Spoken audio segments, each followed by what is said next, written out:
ओम नमो भगवते वासुदेवाय। ओम नमो भगवते वासुदेवाय। ओम नमो भगवते वासुदेवाय। ओम नमो भगवते वासुदेवाय। ओम नमो भगवते वासुदेवाय। ओम नमो भगवते वासुदेवाय। So we are reading from Srimad Bhagavad Gita as it is, chapter number 18, which is entitled as Perfection of Renunciation, Moksha Sannyasa Yoga, and the text number 38. विषयेन्द्रिय संयोगात् विषयेन्द्रिय संयोगात् यतद् अग्रे मृतोपमम् यतद् अग्रे मृतोपमम् परिणामे विषमेव परिणामे विषमेव तत्सुखं राजसं स्मृतम्. तत्सुखं राजसं स्मृतम्। Yes, thank you. I'll just recite it once. विषेन्द्रिय संयोगात् यतद् अग्रे मृतोपमम् परिणामे विषमेव तत्सुखं राजसं स्मृतम्. So this is word to word meaning, translation and purport by His Divine Grace, Abhay Charnan, the Bhakti Vedanta Swami Srila Prabhupada Ji ki jai. Srila Prabhupada Ji ki jai. Translation: that happiness which is derived from contact of the senses with their objects and which appears like a nectar at the first but poison at the end is said to be of the nature of passion. Purport: a young man and a young woman meet, and the senses drive the young man to see her, to touch her, and to have sexual intercourse. In the beginning, this may be very pleasing to the senses, but at the end or after some time, it becomes just like poison. They are separated, or there is a divorce, there is lamentation, there is sorrow, etc. Such happiness is always in the mode of passion. Happiness derived from combination of senses and the sense objects is always a cause of distress and should be avoided by all means.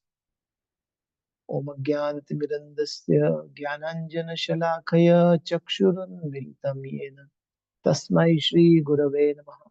Shri Chaitanya Manobhishtam Sthapitam Yena Bhutale Swayam Rupa Kadhamaya Dadati Swapadantikam Vandeham Shri Guru Shri Yuta Padakamalam Shri Gurun Vaishnavamsha Shri Rupam Sagrajatam Sahagana Jagnatam Vitam Tam Sajivam Sadvaitam Savadutam Parijana Sahitam Krishna Chaitanya Devam Shri Radha Krishna Padan Sahagana Dalita Shri Vishakhanvitam Namam Vishnu Padaya Krishna Prishtaya Bhutale Srimate Bhakti Vedanta Swamin Iti Namine Namaste Saraswate Deve Gauravani Pracharine Nirvishesha Shunyavadi Pashyatya Deshatagine Namo Mahavadanyaya Krishna Prema Pradayate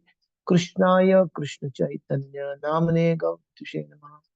हे कृष्ण करुणा सिंधु दीनबंधु जगतपते गोपेश गोपिका कांत राधा कांत नमोस्तुते तप्त कांचन गौरांगी राधे वृंदावनेश्वरी वृषभानुसुते प्रणमामि हरिप्रिये वाञ्छाकल्पतरुभ्यश्च कृपा सिन्धुभ्येव च पतितानां पावनेभ्यो वैष्णवेभ्यो नमः।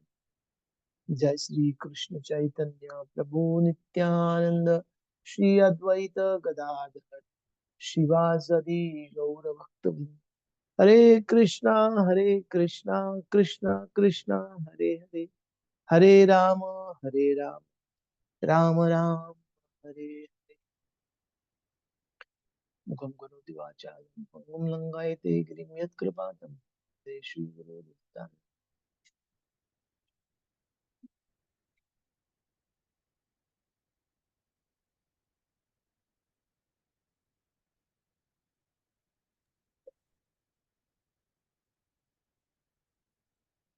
Hare Krishna. So welcome back to our discussion on the last six chapters of the Bhagavad Gita. Now we almost last time discussed up to the text number 37, and now we shall continue from 38 onwards. Arun Prabhu, if you can remind me towards the end, about uh, class tomorrow, the timing, etc. Because as you know, we had discussed maybe the 4 or 5 sessions will complete. So I am not sure to till what extent we can complete it today, the discussion. But then, if it is possible, I may would like to start tomorrow at 11 o'clock, because two reasons. One is that if you get half an hour extra also, we can complete it tomorrow itself. And secondly, if you can start from 11 to 1 tomorrow, then there's a Gundija Marjanam in Pune temple. So those devotees, they can also participate there in the Gundija Marjanam. So please remind me to, take a quick poll, or if anybody has any problems with that tomorrow. Towards the end. Yes, Prabhuji, I may be in, like, as I told you in WhatsApp, I may be in meeting at 1:30 probably. Okay, So fine. by So then, if somebody, Kishore Madhav Prabhu, can you please remind me about tomorrow's Yes, discussion yes. timing, etc.? I'll remind you, Prabhu. Yeah, At please. the end of the session, yes. Yeah. Okay, fine. So in the chapter number 18, we have been saying that this is a summary of all the entire Bhagavad Gita. And therefore, in the beginning of the chapter number 18, we saw that Lord Sri Krishna again summarizes in the first 12 verses the Nishkam Karma Yoga, which has been spoken in the first 6 chapters. And there the discussion was, about Arjuna wanted to know about sannyas, ashram, and the principle of tyag, whether they are totally different or they're same, or how to understand that. So we discussed that. So sannyas ashram means they do not have any more kamya karmas, the material activities they cannot have, no material desires. And tyaga means actually tyaga of everything. Whatever you are doing, you actually karma phala tyaga, and you offer that fruit to Lord Sri Krishna, to the Supreme Lord. That is actually the tyaga. So in one sense, they're both same, and we can say, the tyaga can be done by any activity by a grahastha, where sannyas ashram, where they're socially dead. They don't do any material activities as such. They're not supposed to do.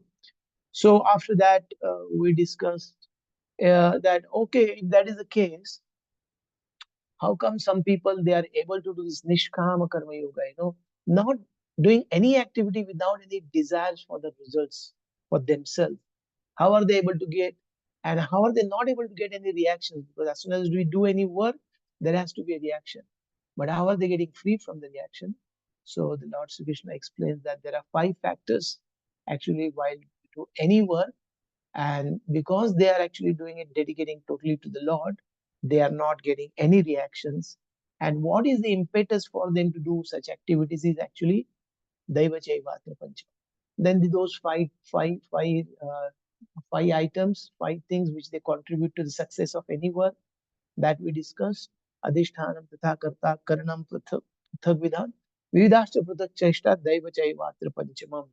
So this, the body, the karta, the soul, the jiva, the various senses the body has got, and the various endeavors the person performs, and obviously the sanction of the Supreme Lord or the mercy of the Supreme Lord. These are the 5 reasons. And then going further, doing analysis on this line as a Jnana section, then the Lord starts explaining, uh, how the knowledge, the knower, the work, etc. They are all have been classified under the 3 modes, because the 3 modes, they're actually affecting each and everything under the sky, and anyone under the sky is being affected by the 3 modes. That's how they are all pervading. So, in a settled form, obviously, if we cannot see them in action, but somebody has the knowledge about them, they can see them in action in the places, in the persons, animals, etc., etc. So, based on these 3 modes, then the knowledge was divided into goodness, passion, ignorance, as a part of the further analysis of the 5 factors that affect the success of any work. Then the work, or the karma also is in goodness, passion, ignorance. The karta or the worker himself, it can be in the goodness, passion, ignorance. Then there's the intelligence, there's the determination, and then lastly we have been discussing about the happiness. There's a happiness in the mode of goodness, which comes by practice. We discussed that. What was that? Earlier verse. Abhyasad ramate yatra dukhantam cha nigacchati. So initially it may be yattad agre vishame pariname amruto. Initially, it may be very troublesome because of our conditioned nature, getting up early in the morning, eating only prasadam, etc., etc. So even in Krishna consciousness, initially we have to cope with certain activities, and which we may struggle with, or even if we struggle, we may have taste for our earlier activities, eating food outside, getting up late, etc., etc. But initially, although it may be painful, but as soon as we continue and after a little bit of practice, abhyasa dramate, then that actually becomes the source of happiness. Getting up early is no more a strain now. Then actually it will be a source of happiness because that will end all the distress on the bodily, mental, and spiritual level also. Like that. So that was about the happiness in the goodness. And now 18.38, we have been discussing about the happiness in the mode of passion. The happiness is there, but the happiness is divided three modes. So what is the happiness in the mode of passion? Vishayendriya Samyoga. Vishaya and Indriya. There are senses, Indriya, and they have sense objects. For the eyes, there's a form. For the tongue, there is a taste. For the nose, there is a smell, etc., etc. For the skin, there is a touch. So as soon as they come in contact with each other, the objects and the senses, then agare amrutopamam. In the beginning, it sounds like, oh, there is so much of nectar there. It sounds like a nectar only. But pariname vishame. At the end, it will turn out to be like as if it is poison, like poison will come. And that kind of happiness, that sukham rajasam smrutam. So this it is said or it is considered by the sages that this kind of happiness, which is in the beginning like amruta, nectar, but it turns out to be the poison towards the end. Towards the end means it can be after some time, it can be at the end of the life, it can be even after we did something nasty and then we go to hell and we suffer there. It can be end means it can be anything like this. Time frame is not very precisely defined like that. So we earlier also we discussed nowadays living relationships is that it's my freedom, it's my life. Don't tell me what to do, what not to do. So there was a case earlier that both of them were living together in living relationships, and God knows where the love evaporated. And she asked him to get married, and he just simply chopped her into 35 pieces and put them into the freezer like that. And then this guy was roaming around scot free without anybody noticing. After some time, there was a complaint from the father, oh, the daughter is now missing. And then they trailed it, and that's how, he is now into the jail, into this solitary confinement. And maybe he will rot there for some time, how long. And then maybe at the end, he will be hanged. So in the beginning of the relationships, maybe it was Vishendriya Samyoga, Yattad Agre Amrutopam. It was like nectar. But where that nectar got evaporated, love got evaporated, and then Pariname Vishame. It's misery. It's miserable actually condition. So many high profile celebrated divorces also, whether it is east or west, especially I'm talking about west, they end up in a very messy divorces. I mean, before I heard, I'm not now, a long time back, before they get into the marriage only, they have the divorce terms, agreed, so that we can have peaceful divorce. No, fighting like anything like cats and dogs like. But still, sometimes, although there are love marriages only in the West, there are no arranged marriages for your kind of information. You may be knowing this, but still that love gets evaporated after the marriage. Maybe as early as within a year, within few months, within few weeks, and don't be surprised if it gets evaporated within few hours also. There are celebrities who are divorced in few hours after getting married also. Fine. So this is what Srila Prabhupada is writing, a young man, a young woman meet. So it's basically mode of passion means the attraction for the opposite sex. And that's how that turns out to be uh, poison in the end. And we know in the fifth chapter also you have studied, Yahi samsparsha jabhoga dukkha yonava evati adi antavanta kaunteya na teshu ramate buddha. So samsparshaja bhoga means that bhoga, that happiness or that enjoyment which comes because of the contact of the senses with the sense objects. They are actually nateshu ramate buddha. Those who are intelligent, they will not indulge in that because two things. They have the beginning and the end. How much it is being advertised, it is actually not there that much. So it has a beginning and it has an end also. And dukkha yonava, it is actually the source of all miseries. Therefore, the intelligent person doesn't actually takes part into that. And if you read Srimad Bhagavatam 5th canto, Rishabda is giving his teachings to his sons, 100 sons, where he says, Nayam deho deha bhajam loke, kashtan kaman arhate vidbhujam, tapo divyam putraka sattam, shuddhet yasmat brahma saukyam tam. Happiness is only there, but even the uh, vidbhujam means those even hogs and dogs, they also enjoy, and that enjoyment is available even to the hogs and dogs also in their bodies. But a person in this human form of life should not work so hard for such kind of enjoyments. Rather, he should perform what? Tapo divyam, austerities which are for spiritual gain. Tapo divyam putraka yena sattvam shuddhet yasmat brahma. That will purify our heart, purify our existence, and we can experience the happiness of Brahma Saukyam Tvam Anantam, which is unlimited. Spiritual happiness is not limited, it is unlimited because the Lord is unlimited, his devotional service is unlimited, spiritual world is unlimited, happiness is also unlimited. Like that. You will study this more about this in Nectar of Devotion. Bhakti Rasa Amruta Sindhu. It is a Sindhu, Amruta Sindhu. Like, okay.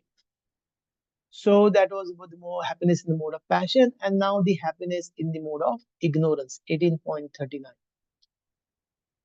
यदग्रे चानुबन्धे च सुखं मोहनम आत्मना निद्रा आलस्य प्रमादोत्थम तत्तामसम उदारुतम. Please read.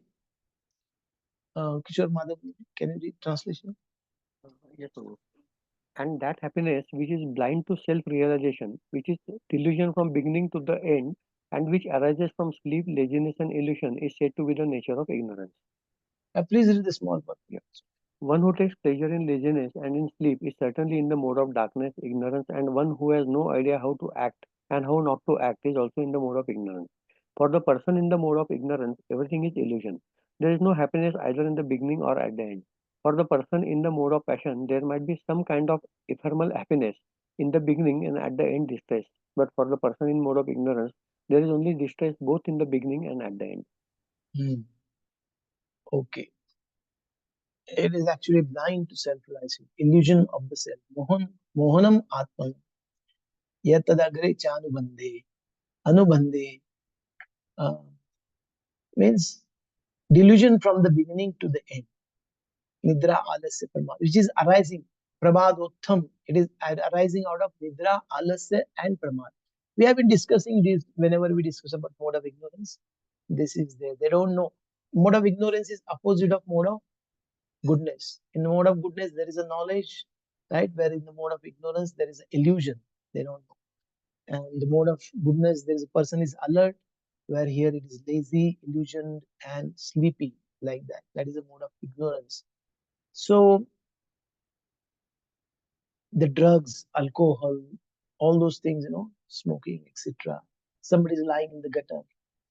I saw one guy there lying, Bibewadi. So many times, not once, so many times we see somebody is completely is a heavy traffic, but is completely oblivious, fallen on the ground, dirty things, everything. If you wake him up and ask him, Prabhu, how are you? He will say, I'm very happy. He will not say, I'm very miserable. Because he is deriving some kind of happiness, therefore he wants to forget his misery or whatever it may be. Therefore, he's indulging in that. And he thinks that, he's forgetting all his miseries. But the miseries will come back with the interest later on, right? So, uh, that's about it. So, there's a quotation. Okay, we'll skip this quotation. Okay.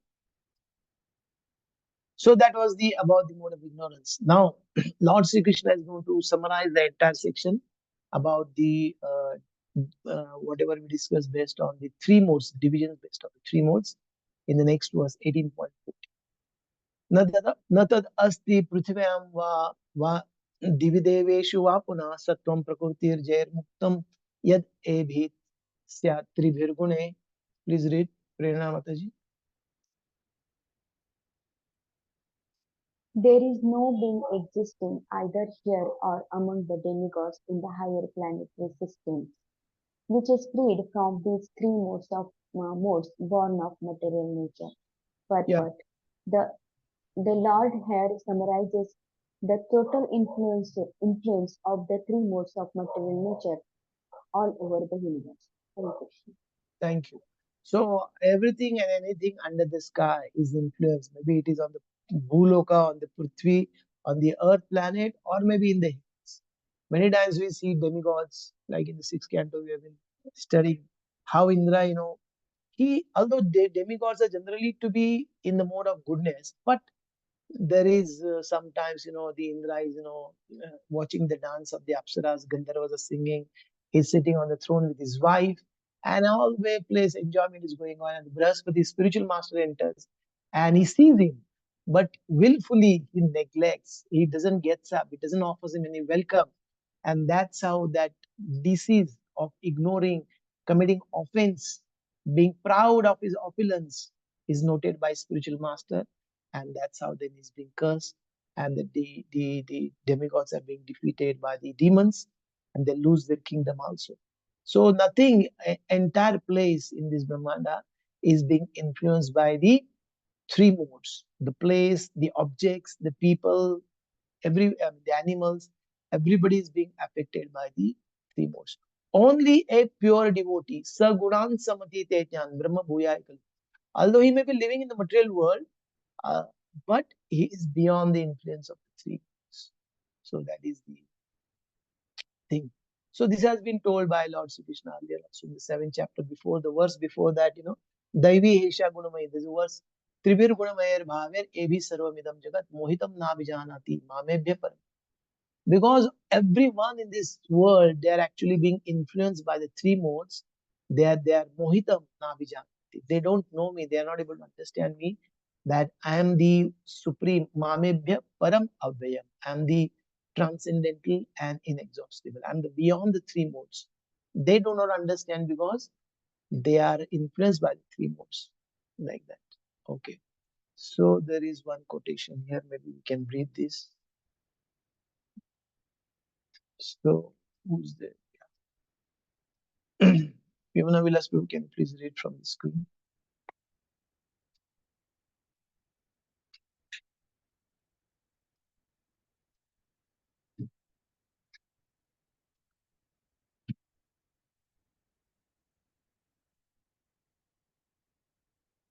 Are you able to see? Okay.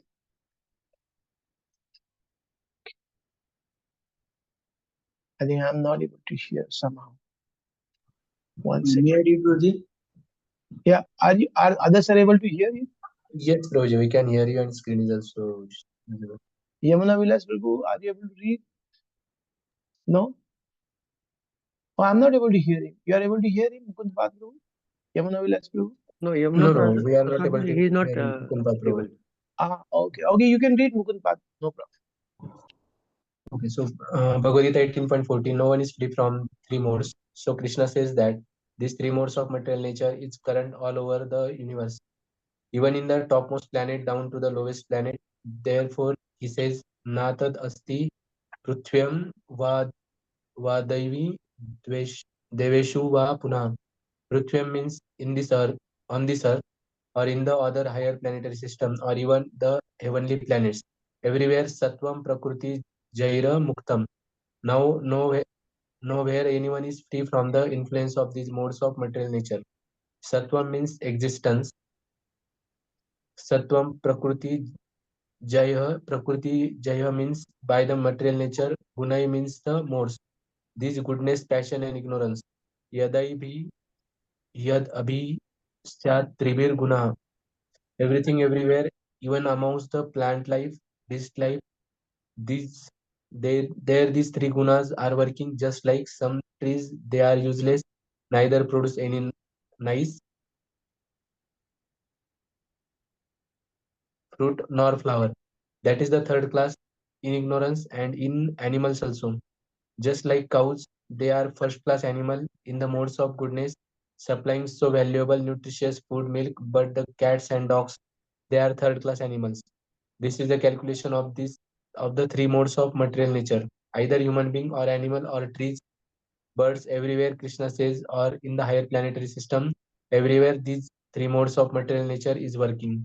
Therefore, in the human society, because there are these modes of material nature, the classification should be made scientifically according to these three modes of material nature, and that is explained by Bhagwan Sri Krishna in the Bhagavad Gita, Chaturvarne Maya Srishtam, PG 4.10, 4.13, four classes of men. Okay, fine. Thank you. So this is about the how everything and everyone is being affected. And now this is the next section which is coming up now, 41 to 48, where we saw that everything is being affected by the three modes. And Srila Prabhupada also quoted that the what is it? 4.13 Jan Chaturvarnam Maya Sushtam Guna Karma Vibhasha. So there it is only said very briefly that all the divisions of Varnashrama, they are based on these three modes, and that have been created by me only, although I am outside of it. And now the details here is being said about the each of these Varnas, especially the Brahmana, Kshatriya, Vaishya, and Shudra. So we'll hear them. So four social orders and their qualities. So far we saw under the three modes, the knowledge, the happiness, determination, etc., etc. Now about the division within the human society based on these three three modes, and how there is a social order created based on the varnas and their qualities, that will be explained in detail. So 18.41 Brahmane Kshatriya Vimsha Shudranam cha Parantapa Karmani Pravibhaktani Subhava Prabhaver Gune. Please read. Aruna Mataji. 18.41 translation. Brahmanas, Kshatriyas, Vaishyas, and Shudras are distinguished by the qualities born of their own natures in accordance with the material modes, O chastiser of the enemy. So there is no point. Okay. Fine. So now the details will come. 18.42. Lord Sri Krishna will talk about the Brahmanas, how they are having these 9 qualities. They are the ones in the mode of goodness. They are affected predominantly by the mode of goodness. And therefore, you will see they will have Shamo, Damo, Tapas, Saucham, Shantir, Arjamevacha, Jnanam Vijnanam Astikyam, Brahma Karma Swabhavajam.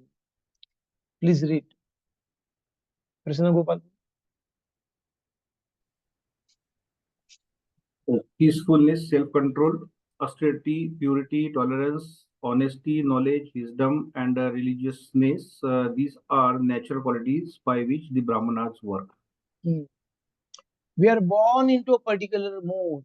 So Brahmanas, they are Brahma Karma Swabhavajam. Swabhavajam means natural to them. Somebody is born in the goodness, it is natural for him to be Shamo, Damo, Tapas, Saucham, etc., etc. So Shama means, actually there are two words, Dhamma and Shama. Shama means, we have seen many times earlier also, Shama means controlling the mind. It's peacefulness, Shama. Mind control. Dhamma means actually sense control. So that's being defined here as self-control. Okay. So tapa is actually the austerities by the body, mind, and words. We saw them earlier. Shaucham also we saw, purity, cleanliness, internal and external cleanliness. We had discussed earlier also. Shanti is actually the tolerance. Shanti, tolerance. So a Brahmana is actually peaceful, forgiving nature. So he tolerates, even if somebody insults him, he tolerates. But a Kshatriya, he cannot, because insult is worse than death for him. So like that. So Shanti, tolerance. And then Arjavam. Arjavam means the simplicity, straightforwardness, or Prabhupada writes here in the word-to-word meaning, honesty, Arjavam, simple. Like Prabhupada mentions in the first chapter of Bhagavad Gita, when Dronacharya was being approached by Drishtadyumna, and he asked him to be trained in the martial art. So Prabhupada says Brahmana means, he he uh, he's honest in the sense he says, oh, he knows that Drishtadyumna is being born from the yajna specifically to kill me, and is going to be the cause of my death.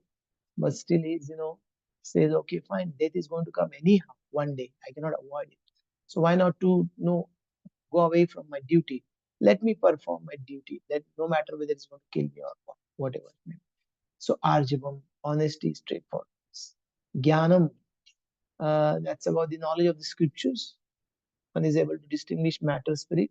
Vijnanam, that is the practical application, not just theoretical, but wisdom, that is applied knowledge. Dhyana, Vijnana. Astikyam, Astikya means religiousness, or we say Astik and Nastik. Nastik means those who don't believe God or scriptures, and Astik means those who have firm faith in the scriptures or the God and in the words of the God, scriptures, like that. Brahma Karma, these are the duties or the qualities of the Brahmanas, born of his own nature. Like that. So Srila Prabhupada elsewhere also quite often mentions the activities of the Brahmanas. Patan, Patan, Yajan, Yajan, Dana, Patigraha. Patan, Patan means you have to first study scriptures, Vedic text. Plenty of them are available, and then teach them to the others also. That's considered as the uh, Brahmanical activity. Patan, Patan. Study scriptures and teach them others. Yajan, Yajan. Yajan means actually worshipping, performing yajnas yourself. And then also yajan means as you go to the yajman, and on his behalf you perform those yajnas, yajan. And dana pratigraha means pratigraha means to accept, and then dana means actually to give in charity, receive in charity, and whatever is excess you give it in charity also. We discussed this last time. Why? Because the Brahmanas, once upon a time, there was a poor Brahmana. We always hear Brahmanas were always poor. Why? Because not so much that they were not having any financial this thing, but because whatever, even if they receive gold or this and that, they whatever is minimum required, and else they will give it up also. Why? Because that way they are not depending upon their material resources, but they are depending upon the God to provide them on day-to-day basis. That was the actually Srila Prabhupada mentions the understanding why Brahmanas used to be generally poor. Sometimes it may be by their circumstances, but we also see in this case of Srila Kolavich, he was not making much profit.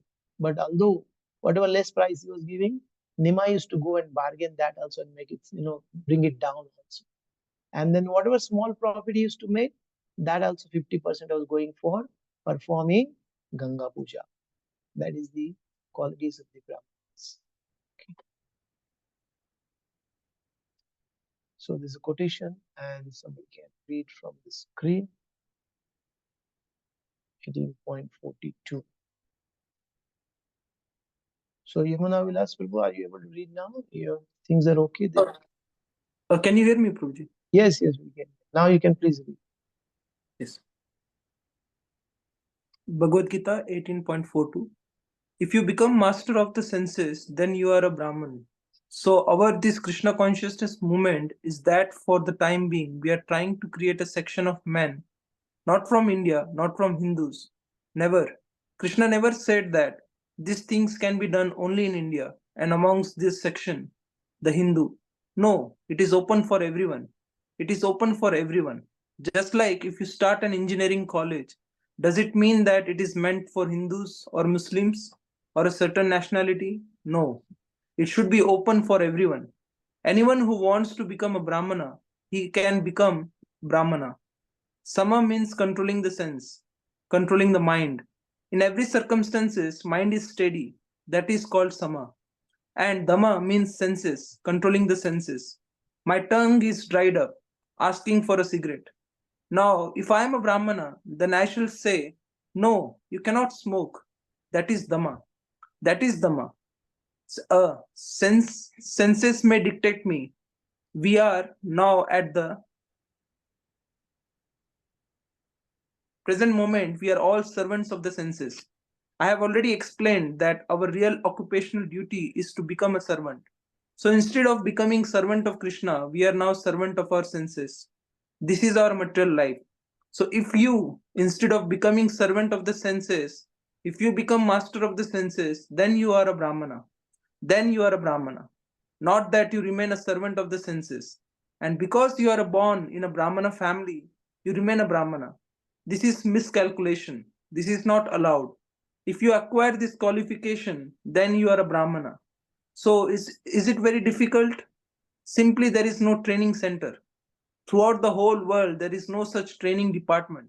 There are many departments of knowledge, but how to create an ideal Brahmana, there is no education. There is no education. Jay, thank you. So Prabhupada is not just mentioning the problem, but is also part of the solution. He has trained hundreds and thousands of people, disciples, and established a ISKCON society just to give Brahmanical culture and create Brahmanas in the society by giving the training and education. So he's also given us the solution for that.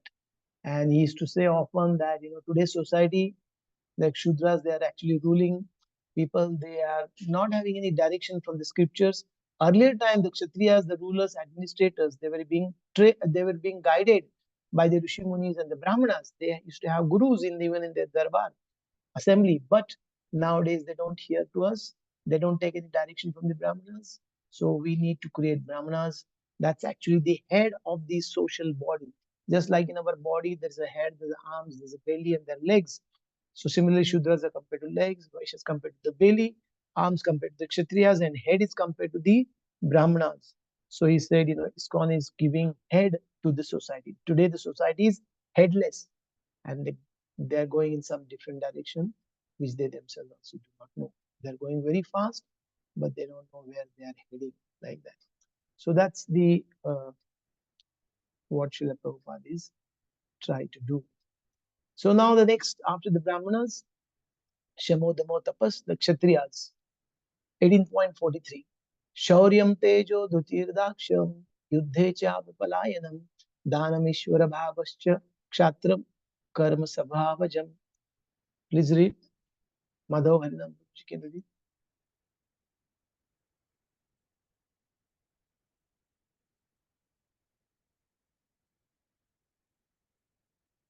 Hare Krishna.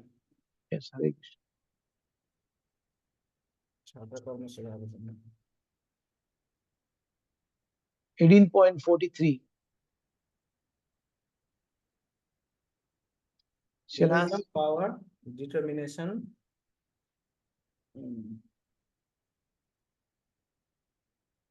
resourcefulness, courage in battle, generosity, and leadership are the natural qualities of work for the Kshatriyas. There is no purpose. Okay, fine. Shauryam, that's a heroism. Tejo. Shauryam is heroism, is courage. It's not afraid to put up a fight, like that. Teja, power, actually. Dhruti, determination. One has to maintain the law and all, etc. Daksham. Daksham means, having network of kings, making good connections, networks with others, being resourcefulness. Earlier times, the Kshatriyas, they used to have many, many wives. One of the reasons for having multiple wives is they through the multiple wives, through multiple families and the kings, they used to make the networking, and that's how they used to rule. Yuddhecha api apalayan, not fleeing from the battlefield. Srila Prabhupada talks about one Yashomanta Sen. Yashomanta Sen. Yeah. So Yashomanta Sen, Prabhupada tells, he was actually such a great warrior. And once what happened in fight, he actually came back, and the all the came back to the palace, just leaving the battlefield. And he was actually knocking on the door. So it was being asked, who is there outside? And he said, this is Yashomanta Sen. And the message was communicated to the queen that Yashomanta Sen has come back from the battle. And the queen said, no, it cannot be Yashoman Sen. Yashoman Sen actually either dies on the battlefield while fighting, or he becomes victorious. He doesn't runs away from the battle and comes back home. So it must be some other imposter. Don't open the door like that. She told. Like that.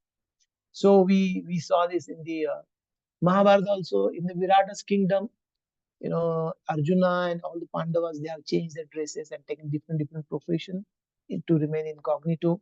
And towards the end, the last day there now the Kauravas, they attack from both the side of the cities. So Virata and the four Pandavas, they are gone to the one end of the kingdom, and from the other end of the kingdom also, the Kauravas, Duryodhana and all the company, they actually attack. So that time, Brihanala, Arjuna was like a eunuch. He is a dance teacher for the daughter of the Virata. And he says, the Virata's son, he says, boasting about himself, I will fight, I will do this, I will kill them, etc., single-handedly. But I need a charioteer. So Brihanala, Arjuna says, okay, I'll become your charioteer. Come, let's go. And both of them, they go there. And as soon as they go to the battlefield, they see the son of Virat. His name is Uttar. Yeah, Uttara is a daughter, Uttar is a son. So as soon as Uttar sees the huge, ocean of army of Kauravas and big Digvij there, he actually gets palpitation, and he just uh, climbs down the chariot and starts running. And then Arjuna goes behind him and catches him and says, now you drive the chariot and I will fight from the behind the chariot. And then he goes to that Shamit tree and takes all their weapons which have been kept there. And now then this is Arjuna actually. And then the fight, because by that time their Ajnatwas is also over, like that. So he could have come out in the open. So like that, many places. Even in the sixth canto, we were studying the Vritrasur, the fight between the demons and demigods. There is Vritrasur is actually killing many of the demigods, but demigods are also attacking demons. So demons starts fleeing. They starts actually leaving the battlefield and running back. So that time, Vritrasur also actually chastises the demons, and it chastises the demigods also, because demons are fleeing and the demigods, they are actually attacking them from the back, and they're killing them, still continue to kill them. So like that, he says he chastises the demons and the demigods. So Kshatriyas, I think there's a quotation for the Kshatriyas. Yeah. So somebody else can read from the screen about the Kshatriyas, what Srila Prabhupada has to say. Aruna Mataji, will you be able to read? Yes, Prabhu. Yeah, please. Bhagavad Gita 18.43 Kshatriya. Just yesterday we were reading when Manu, Vaivasvatu Manu, came to Kardamuni. He is receiving. Sir, I know that your touring means you are just inspecting. Yes, inspecting. Your touring means inspection. Whether the Varnashram, whether the Brahmana is doing actually as Brahmana, Kshatriya is doing actually as Kshatriya, that is King's touring. King's touring, not a pleasure touring. At the expense of the state, go somewhere and come back. No. He was sometimes in disguise. The king used to see whether this Varnashram Dharma is being maintained, properly being observed, whether somebody is simply wasting time like hippies. No, that cannot be done. That cannot be done. Yeah. Shaurya, heroism, just like Maharaj Parikshit, he was on his tour and saw a man trying to kill a cow. Immediately he drew his sword. Who are you? Are you trying to kill a cow in my kingdom? This is called heroism. Nowadays, where is that hero? He is not becoming president. How will a president command if he is not a hero? Everyone has a right to live. Why are they killing animals? As soon as Maharaj Parikshit saw that the rascal was going to kill a cow, he demanded, why are you doing this? And immediately drew his sword. This is heroism.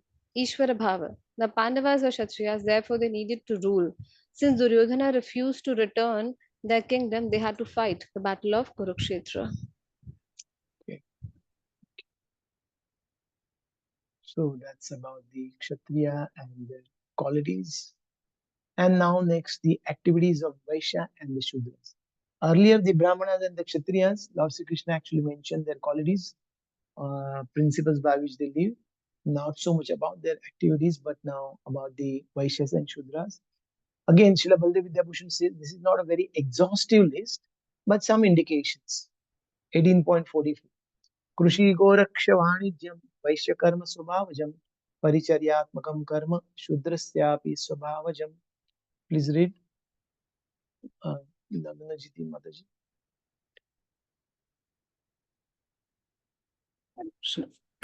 Farming, cow protection, and business are the natural work for the Vaishyas, and for the Shudras, there are labor and service to others. Okay, fine. So there is no quotation here also, I got. So Srila Baldev Vidyabhushan says the activities of the Vaishyas are described. He tills the land with plow for producing the food crops. He raises and protects the animals. Goraksha. Vanijya, he engages in buying and selling. And loaning money to increase the wealth is also included. And these are the natural activities of Vaishya. Then the Shudra, the activity of the Shudra is to serve the twice born, those of the other three Varnas. Okay. So Srila Vishwanath Chakravarti Thakur says this verse describes the actions of the Vaishyas predominated by Rajas with Tamas as the secondary guna.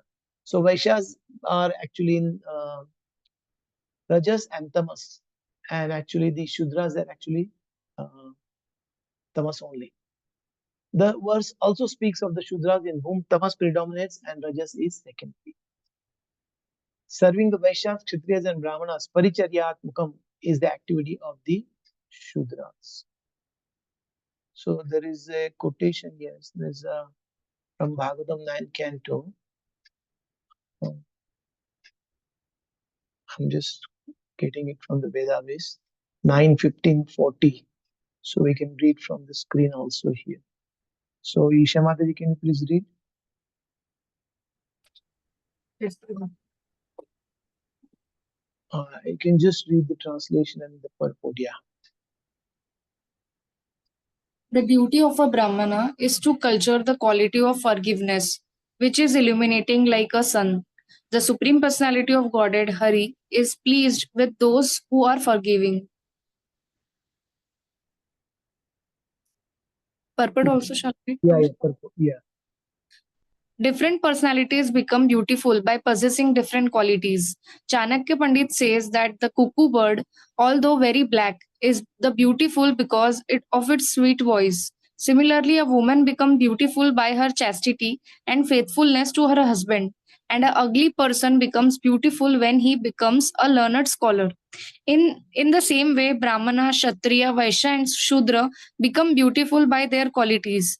Brahmanas are beautiful when they are forgiving Kshatriyas, when No, they no, are no. Brahmanas are beautiful when they are forgiving. Kshatriyas when they are heroic, like this. yes, sorry. Brahmanas are beautiful when they are forgiving, Kshatriyas when they are heroic and never retreat from fighting, Vaishyas when they enrich cultural activities and protect cows, and Shudras when they are faithful in discharge of duties pleasing to their masters. Thus, everyone becomes beautiful by his special qualities, and the special quality of Brahmana, as described here, is forgiveness. Okay, fine, thank you.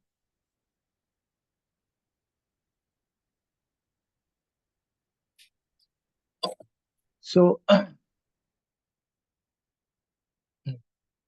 so now next 45 to 48. This is about the.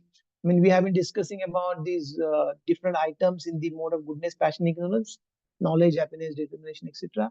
Then we discussed about these Varnashrama system, which is also influenced or based on the three modes.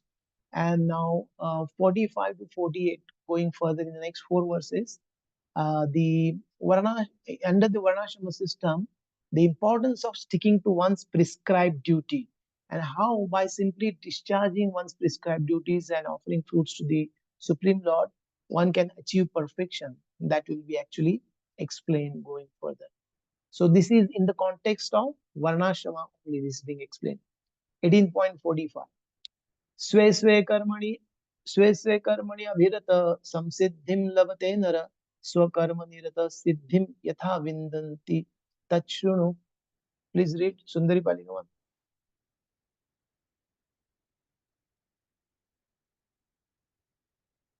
18.45.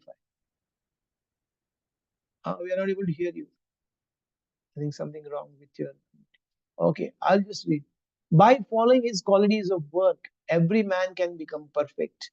Now, please hear from me how this can be done. Sway means whatever one is allotted or whatever one is doing his own work. Karmani abhirata. By following one's own work. Own work means what? Prescribed duty as per the Varnashrama system.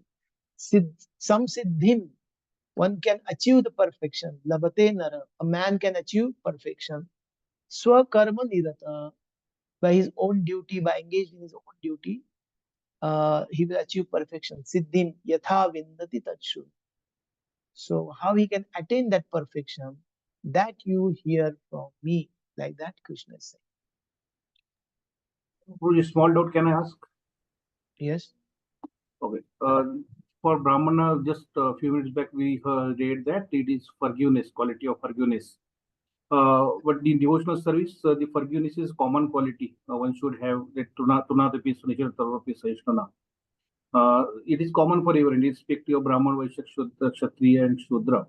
So, how this is different and the applicable also for only for Brahmanas forgiveness, and common also like Trunadapi Sunichan is also common for everyone for practicing devotee. Okay, so when we talk about devotional service, generally we are talking not in the under the influence of the three modes. Devotional service, or you will study in NOD, devotional service is beyond three modes. So whether you are whether your earlier Kshatriya qualities you are having, Swabhava you are having, your Vaishya, Shudra or Brahmana, when you come to devotional service, it is all the same. There is no difference there because we are all now working on the same platform. Devotional service is beyond three modes. So forgiveness is for all the devotees. It is not that only those who are coming from Brahmana background, they can be forgiving devotees, and those who are no, not like that. But whereas in the Varnashrama system, a Kshatriya, he cannot be forgiving. He say, oh no, what can I do? He's attacking me. I will just forgive. He's hitting me on one cheek, so I'll put my another cheek in the front and let me. No. As soon as there is little injustice, he will take out his sword. We saw Parikshit Maharaj example also. As soon as somebody is attacking, that should be challenge is there, he should accept that challenge. Some criminal is there, he should be heavily punished like that.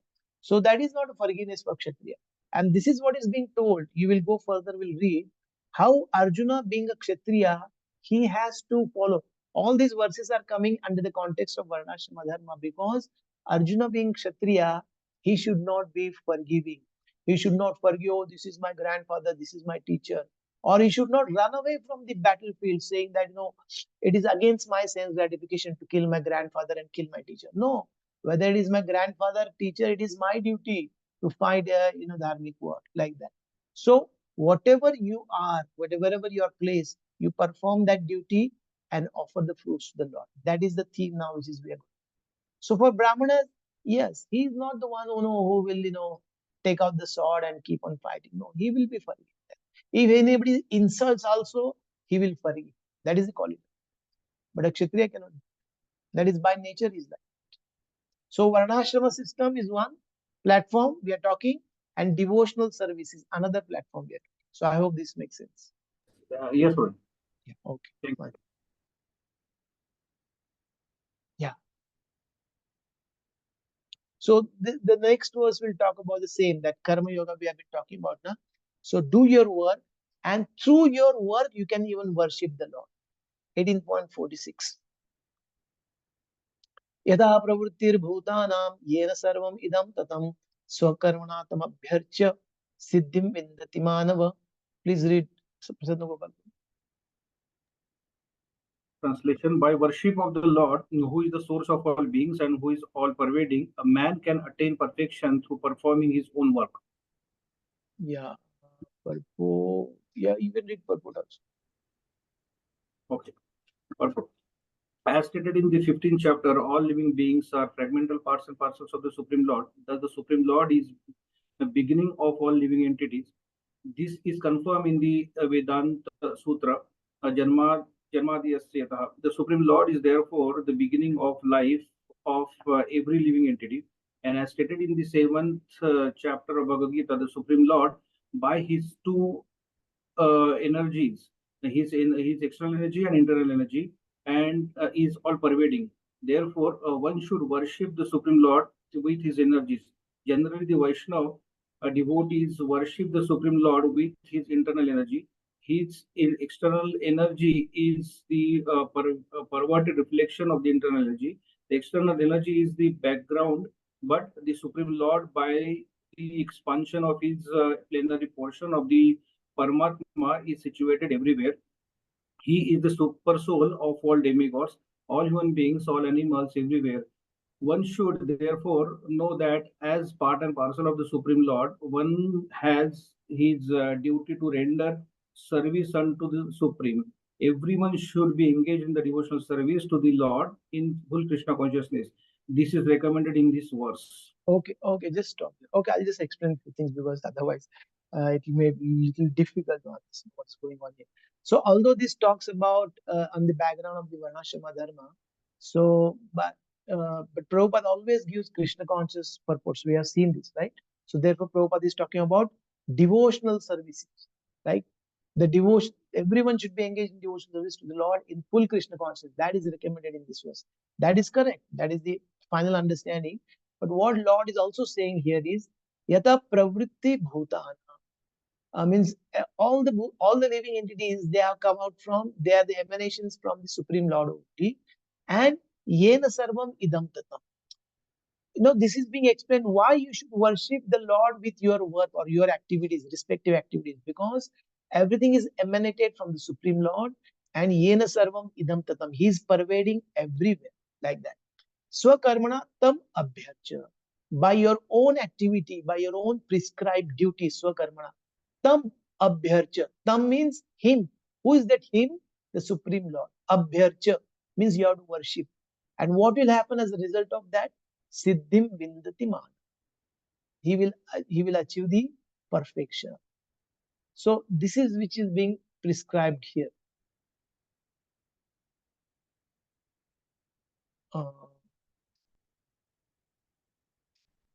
So therefore, in the purport we have seen that, Prabhupada mentions about Janmadi Yasyata, means Janma Adi Yasyata, means from whom? Om Namo Bhagavate Vasudeva, the first verse of the Bhagavatam. Janmadi Yasyata, like that, the verse which goes on. So Janma means the creation. Adi means maintenance and destruction. So from whom? Asyata, from whom the creation, maintenance and annihilation takes place. Like that. And then Prabhupada is also quoting to explain Yata Pravritti Bhutanam Yena Sarvam Idam Tatam. That 15th chapter explains that all living entities are fragmental parts and parts of the Supreme Lord. Mame Maucho Jiva Loke Jiva Bhuta Sanatana. Therefore, to explain this first line, this is being stated by Srila Prabhupada. Okay. The Supreme Lord is therefore the beginning of life of every living entity. Okay. And then the two energies are para and apara energy, The jivas are the para energies and bhumi, rapu, analo are the apara energy. That is being also actually explained.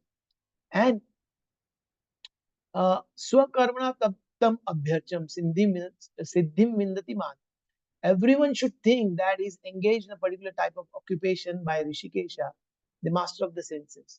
And by the result of the work in which one is engaged, the Supreme Personality of Godhead, Sri Krishna, should be worshipped. If one thinks always in this way, in full Krishna consciousness, then by the grace of the Lord, he becomes fully aware of everything. That is the perfection of life. This is true, and this is also true in the sense of Varnashrama Dharma. A Brahmana, a Kshatriya, Vaishya, Shudra, all of them have a chance. It is not that Shudras, they have no chance to please the Lord and to, progress further. No, not like that. Wherever one is situated, from there, if they worship the Lord by their own activities, they can achieve perfection, they can progress further. The Lord says in Bhagavad Gita 12.7, Teshamaham Samudhartat. Supreme Lord himself takes charge of delivering such a devotee. That is the highest perfection of life. In whatever occupation one may be engaged, if he serves the Supreme Lord, he will achieve the highest perfection. So Srila Prabhupada always mixes sometimes Varnashrama and sometimes he's putting pure devotional service also. I hope you are able to get this.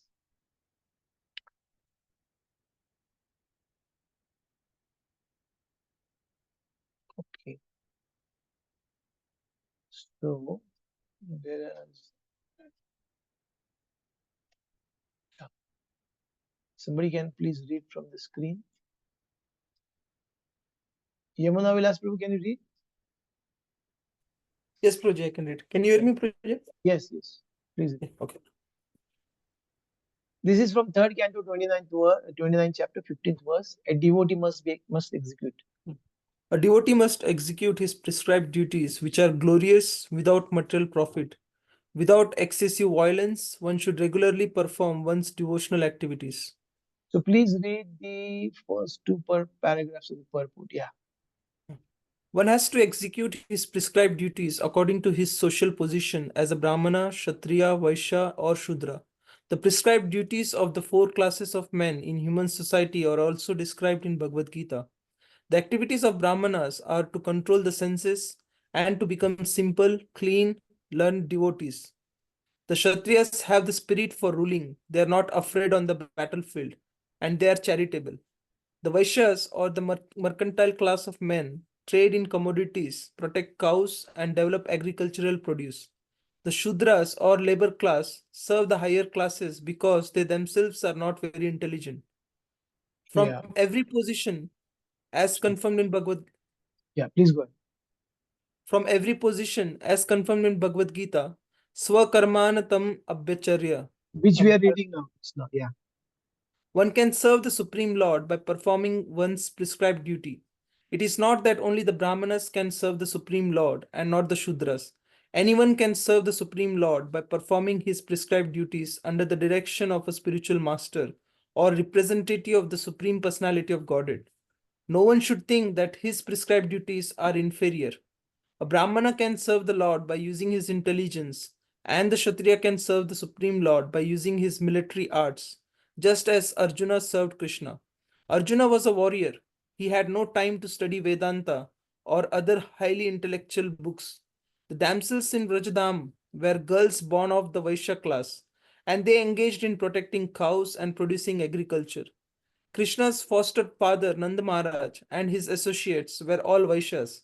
They were not at all educated, but they could serve Krishna by loving him and by offering everything to him.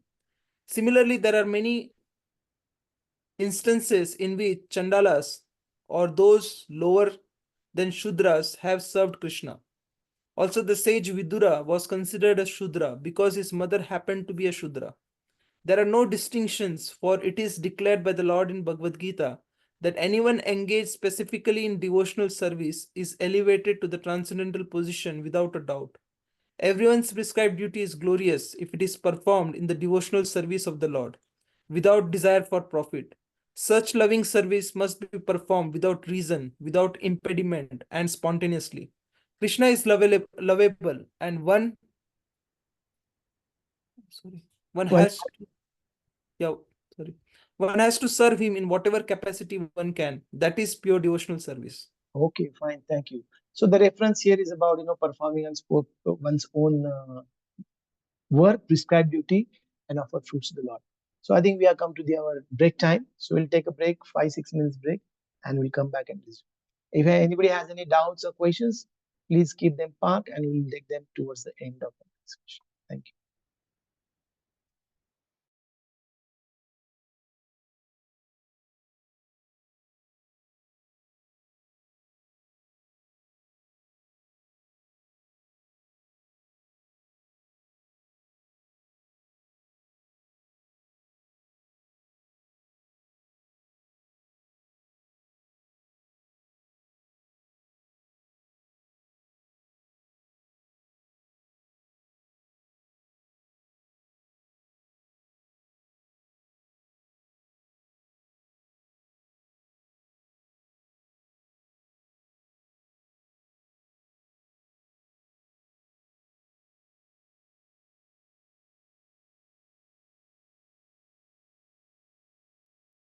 You're not audible. Hare Krishna. Maybe I was on mute only. Yes. So is it okay now? Are you able to hear me? Yes, Prabhu. Okay, good. So we were discussing in the context of the Varnashrama Dharma and how everybody has to perform their own prescribed duties and then worship tam abhyarcha means swakarmana tam abhyarcha means by their own prescribed duties they have to worship the Lord. Worship the Lord means they can offer the fruits to the Lord. They can offer the activity itself to the Lord. Let me do this for the pleasure of Lord Sri Krishna. Like that, we can, before we start the activity, during the activity, towards the end also, we can dedicate that to the Supreme Lord. Like that, we can do. So, this is what he is going to talk now next. That do your own duty, although it may be done with some imperfection, rather than doing others' duty perfectly or others performing others' prescribed duties because it is easier to perform like that. So this is being told in the context of the Varnashrama only because Arjuna is a Kshatriya. His duty, his prescribed duty is to fight the war, at least on the Varnashrama platform, if not on the pure devotional service platform, right? It is not for him to take a Brahmana's duty and say, oh, I am forgiving. I will forgive all my opponents and I'll go away. And just like a Brahmana lives by begging begging food, madhukari, like that, he says, uh, it is better to than killing these people. It is better to live by begging, like that Arjuna says in the beginning of the second chapter. So it is not meant for him. He's not supposed to do that. He is to perform his own duty. Fine. So 18.47 Shayan Swadharmo Viguna Paradharmat Swanushtita Swabhava Swabhavaniyatam Karma Kurvan Apnoti Kilvisham. Please read, Prerna Mataji. It is better to engage in one's occupation, enough though one may perform it imperfectly, than to accept another's occupation and perform it perfectly. Duties prescribed according to one's nature are never affected by sinful reactions. Purport, purport Uh, I have to read? purport, let me check. Two paragraphs. Okay, I'll just explain. I'll explain. Yeah. Shreyan. Shreyan means, there's Shreyas and there's a prayer. Shreyan means long term. Shreyan, Swadharmo Viguna. Maybe you performing your Swe Karmana or Swadharma.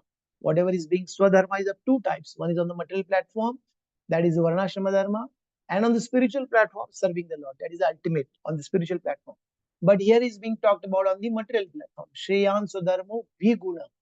Viguna means it may not be perfectly performed, or there may be some faults, there may be some imperfections, but still performing your own duty as per the prescribed Varnashrama Dharma is better than Paradharmat Swanushtita. Paradharmat means others' duty, others' prescribed duty, other than your own Varna. If you perform others' duty, because it may be executed very easily, Srila Vishnu Thakur says, Su Anushtita. So very easily it can be performed. I can very easily forgive these people and run away from the battlefield. No, that is not stated here. So, Swabhavaniyatam karma kurvan apnoti kilvishan. Whatever is Swabhava as per your prescribed duty, as per your Varnashrama, whatever work has been allocated to you, prescribed to you, if you perform that, kil kurvan na apnoti kilvishan, you will not attract any sin or you'll not attract sinful reactions. For a Kshatriya, for Arjuna to fight a bloody war and kill as per his Varnashrama Dharma will not attract any sinful reactions. You remember one of the reasons Arjuna is giving in the first chapter is we will incur sinful reactions and we will go to hell. Like that is. So that is being clarified by the Lord here. Kurvan na apnoti kilvishan. So if you remember in the third chapter also there was similar words. Now 3.35 Shreyan Swadharmo Viguna Paradharmat Swanushtitat Swadharme Nidanam Shreya Paradharmo Bhayav. Paradharmo Bhayav means it's very dangerous to perform another's duty. This is also similar verse and this is also being told in the context of Varnashrama. Why one should rather perform one's own duty in the Varnashrama platform, although imperfectly or full of faults, rather than doing others' duty perfectly. Because if one starts in the Varnashrama Dharma, if one starts taking others' duty whimsically, then in the society, in the Varnashrama society, rejecting one's own duty whenever it is, I will do others Brahmana's duty. Whenever I like, I will stick to Kshatriya's duty. This will promote whimsicality, and this will be based on sense gratification. Prabhupada writes, Arjuna not wanting to fight and kill his relatives in the battle is based on sense gratification, whether it is grandfather, teacher, relatives, etc. So therefore, it is better.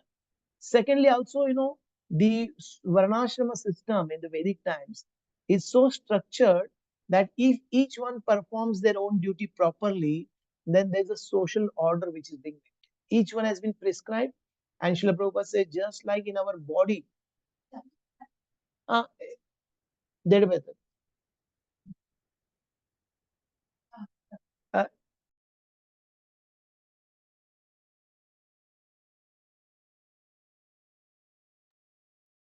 yeah. So what I was saying, uh, yeah. So stable society, just like in the body, head, hands, legs, belly, if they all cooperate with each other, then the body can function very nicely. Similarly, in the body of the society, if all the Kshatriyas, Brahmanas, Vaishyas, Shudras, they perform their respective duties, then the body of social body can function very stably and very nicely with all the integrated parts like that. But if you just leave your own duty and whimsically take somebody's, that will disrupt the society. Therefore, also we should stick to our own duty like that. And um, it is also said, uh, it to take up another's duty is not as easy as one may think. We have a particular condition nature. We have been born in particular guna prominent. So if we rather stick to those duties, then actually, we can do justice, we can feel satisfaction in our life, and it will not be easy. Like Arjuna is saying, I will forgive like a Brahmana and I'll go away and I'll beg. If he goes away and begs, and sometimes, beggar means no standing only, right? Somebody can insult also. Somebody can just throw some, you know, jalawa sukha rukha roti also, or somebody can just insult and sends the beggar away also. In that case, Arjuna being a kshatriya, his sabhava is kshatriya, he will not able to tolerate the insult. Immediately he will take out the sword or whatever, and he will deal with that person, because kshatriya cannot bear the insult. So it is not as easy as one may think, I will take up I will leave kshatriya's dharma and I will take the brahmana's. It is not so easy. Now, this is on the material platform, so to say, on the Varnashrama platform. But as far as the bhakti is concerned, bhakti, you will study in Nectar of Devotion. There are 64 angas of bhakti that are being explained by Sri Rupa Goswami, especially sadhana bhakti. So, in those 64 items, there are certain items which he categorically mentions. They are not part of the bhakti or not the angas of the bhakti. One of them is Varnashrama. Because when you come to the platform of bhakti, you may be whatever, right? You may be engineer, you may be multi-millionaire, but you can take a jhadu and start sweeping the temple. Is it not? You can start serving prasadam, you can start cleaning the floor. You can do any work. In the devotional service, you can be, in Janmashtami, you can be standing on the chappal stand, and you may be multi-millionaire, you may be Vaishya, you may be great businessman, or you may be whatever. So, bhakti, there is no actual restriction. But this is now we are talking about in the context of the Varnashram. As far as the devotional service, pure devotional service is concerned, it is independent of the bhakti. It is independent of the Varnashrama. That is actually the Siddhanta. Okay. Varnashrama, even within the aspects of devotional service, a spiritual master, it is said, he will always engage the disciple as per their tendencies. But this is not necessary. This is not necessary. But although spiritual master is so expert that he knows what disciple is good at performing service to Krishna or to the mission, in which way that is better for him and for the society also, he knows. But this is not actually the compulsory like that. So these two kinds of prescribed duties are there: materially prescribed duties under the Varnashrama, and then spiritually platform duties means prescribed by the spiritual master, assigned by the spiritual master. The common principle in both the cases is following the authorized direction and not, doing anything whimsically like that. And there will be cases in the you will see in the history also, the Vishwamitra or Parshuram. Vishwamitra was earlier, he was the king, Kshatriya, but later on he became the Brahma Rishi. He became a Brahmana. That is an exceptional case. Or maybe Parshuram, he was he was a Brahmana, born to Jamadagni, Brahmana, but he took up the axe and he wielded the axe every 73 times. He killed Kshatriyas all over the world, and he relieved the earth of those improper Kshatriyas. Like, so he did the job of a Kshatriya, but these are very, very exceptional because they are not bound by the Varnashrama principles. They are beyond the Varnashramas, like that. So when one transcends the modes, then he need not stick to a particular prescribed duty, like that. Okay. So who was reading earlier? Yeah, please read the purport also. With this much in the background. Yeah. One's occupational duty is prescribed in Bhagavad Gita. As already discussed in previous verses, the duties of a Brahmana, Kshatriya, Vaishya, and Shudra are prescribed according to their particular modes of nature. One should not imitate another's duty. A man who is by nature attracted to kind of work done by Shudras should not artificially claim to be a Brahmana. Although he may have been born into a Brahmana family. In this way, one should work according to one's own nature. No work is abominable if performed in the service of the Supreme Lord. The occupational duty of a Brahmana is certainly in the mode of goodness. But if a person is not by nature in the mode of goodness, he should not imitate the occupational duty of a Brahmana. For a Kshatriya or administrator, there are so many abominable things. A Kshatriya has to be violent to kill his enemies, and sometimes a Kshatriya has to tell lies for the sake of diplomacy. One second. Why this is being told? Because it will come in the next verse also. Just like the smoke covers the fire, all the activities may have some faults, inherent faults. Like Kshatriya has to kill, Kshatriya has to, for the sake of diplomacy, has to tell lies, etc., etc. So these are the Shreyan Swadharmo Viguna. These are some of the Vigunas or the faults in the prescribed duty. But still, it is better to perform them. So what are some of the faults in the Vaishya, Brahmana, Kshatriya? Srila Prabhupada is going to explain in this purpose. Please continue. As to such violence and duplicity accompany political affairs. But a Kshatriya is not supposed to give up his occupational duty and try to perform the duties of a Brahmana. One should act to satisfy the Supreme Lord. For example, Arjuna was a Kshatriya. He was hesitating to fight the other party. But if such fighting is performed for the sake of Krishna, the Supreme Personality of Godhead, there need to be no far of degradation. In the business field also, sometimes a merchant has to tell so many lies to make a profit. If he does not do so, there can be no profit. Sometimes the merchant says, "Oh, my dear customer, for you I am making no profit." But one should know that without profit, the merchant cannot exist. Therefore, it should be What is taken. the example for devotees when we want book distribution? We say, this is only printing cost. No, we are not making any profit. We also say that, right? Yeah, but this is for the sake of the mission, right? For printing more books, we say that. Yeah, please go. Therefore, it should be taken as a simple lie if a merchant says that there is no making profit. But the merchant should not think that because he is engaged in an occupation in which the telling of lies is compulsory, he should give up his profession and pursue the profession of a Brahmana. That is not recommended. Whether one is a Kshatriya, a Vaishya, or Shudra doesn't matter. If he serves by his work the Supreme Personality of Godhead, even Brahmanas who perform different types of sacrifice sometimes must kill animals because sometimes animals are sacrificed in such ceremonies. Similarly, if a Kshatriya engaged in his own occupation kills an enemy, there is no sin incurred. In the third chapter, these matters have been clearly and elaborately explained. Every man should work for the purpose of Yajna or for Vishnu, the Supreme Personality of Godhead.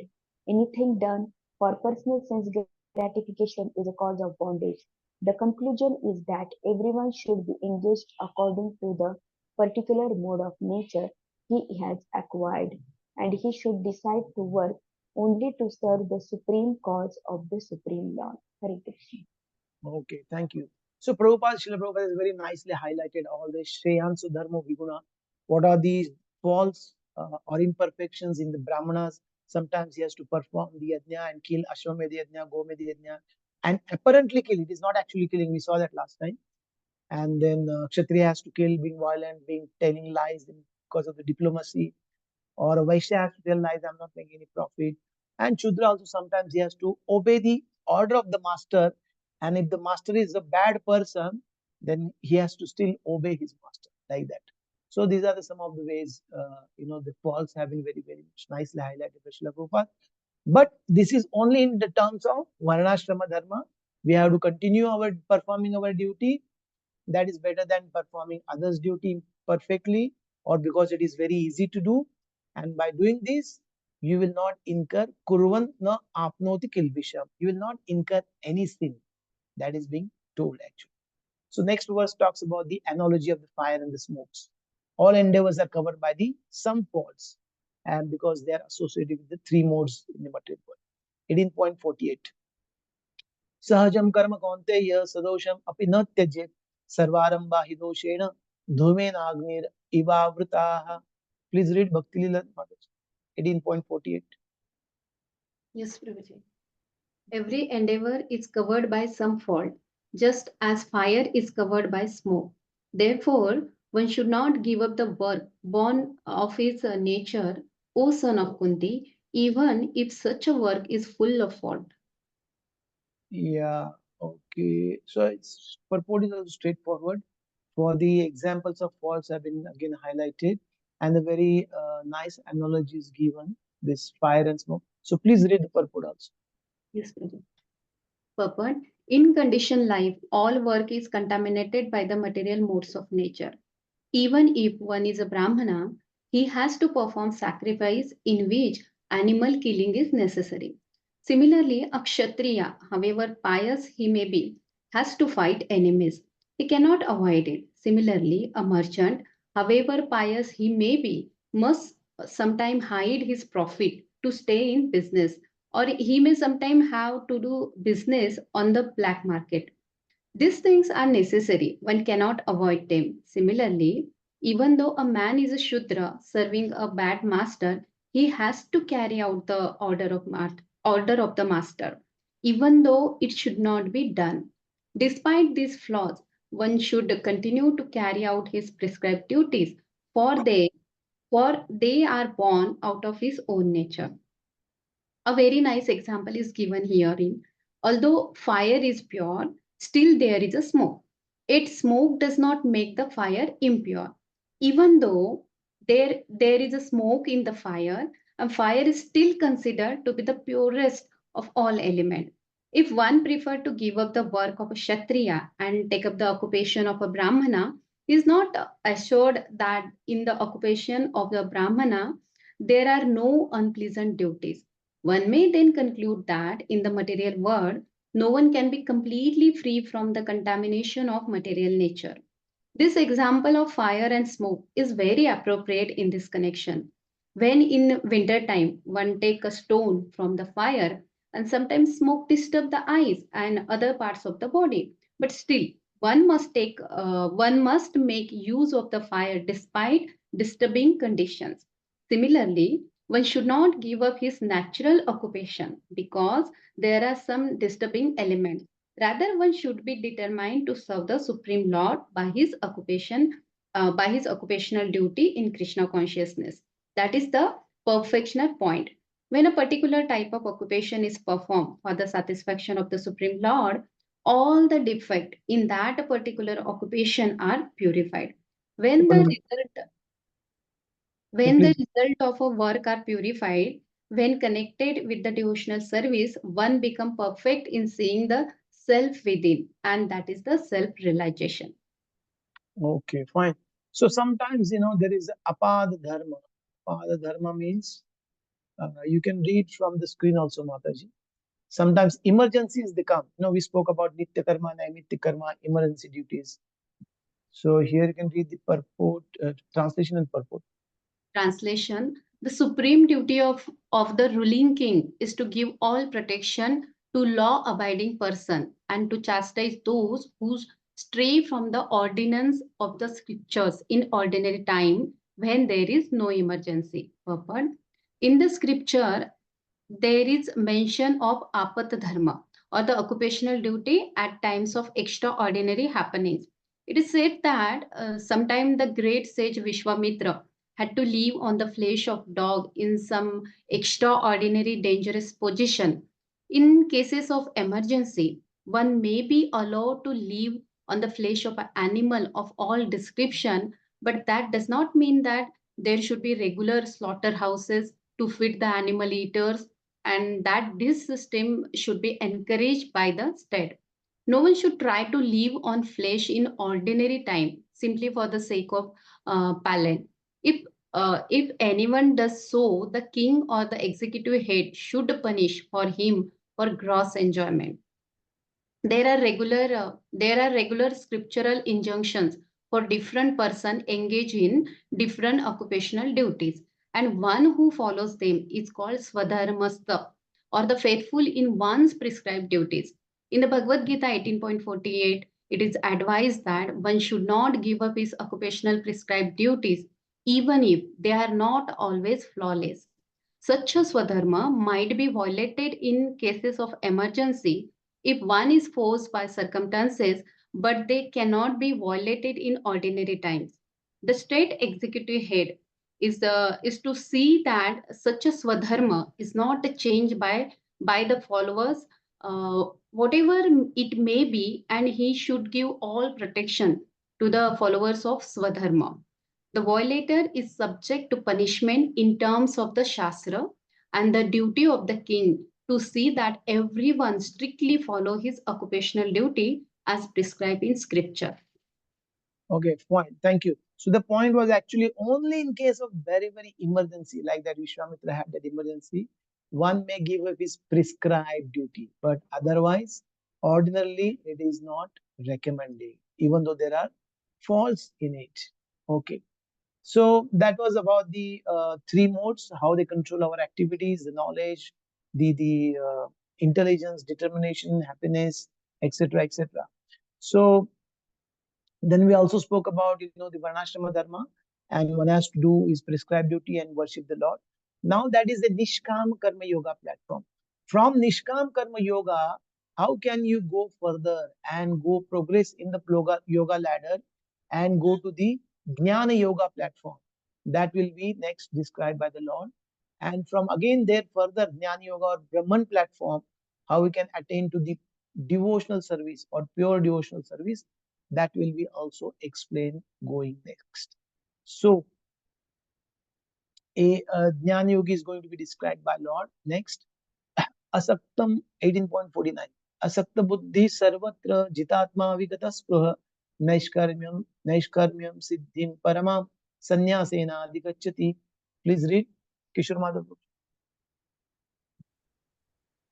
One who is self-controlled and unattached and who disregards all material enjoyments can obtain by practice of renunciation the highest perfect stage of freedom from reaction.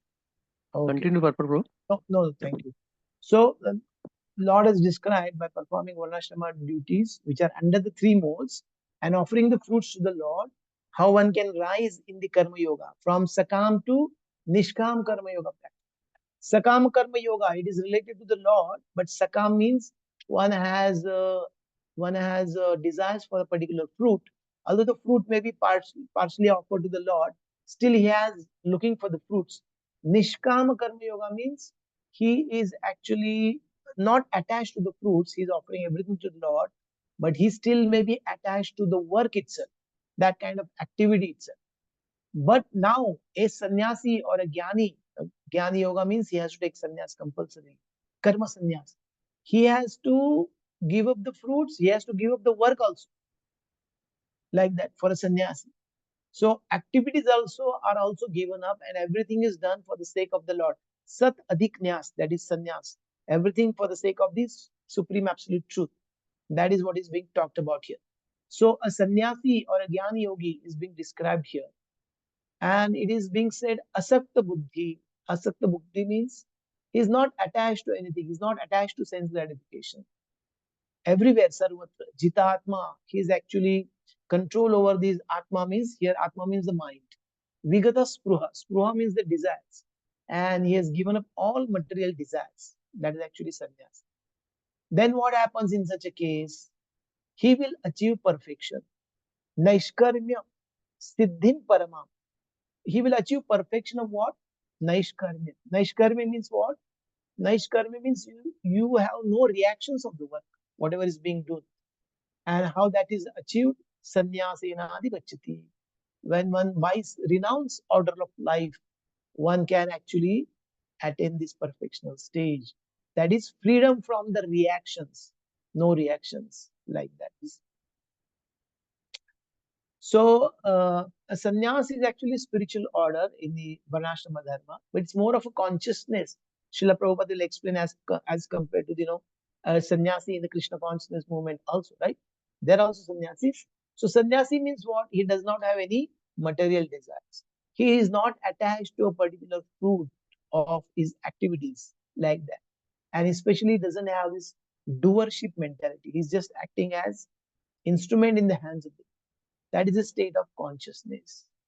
Okay. So, yes, you can read that purport now. Yes.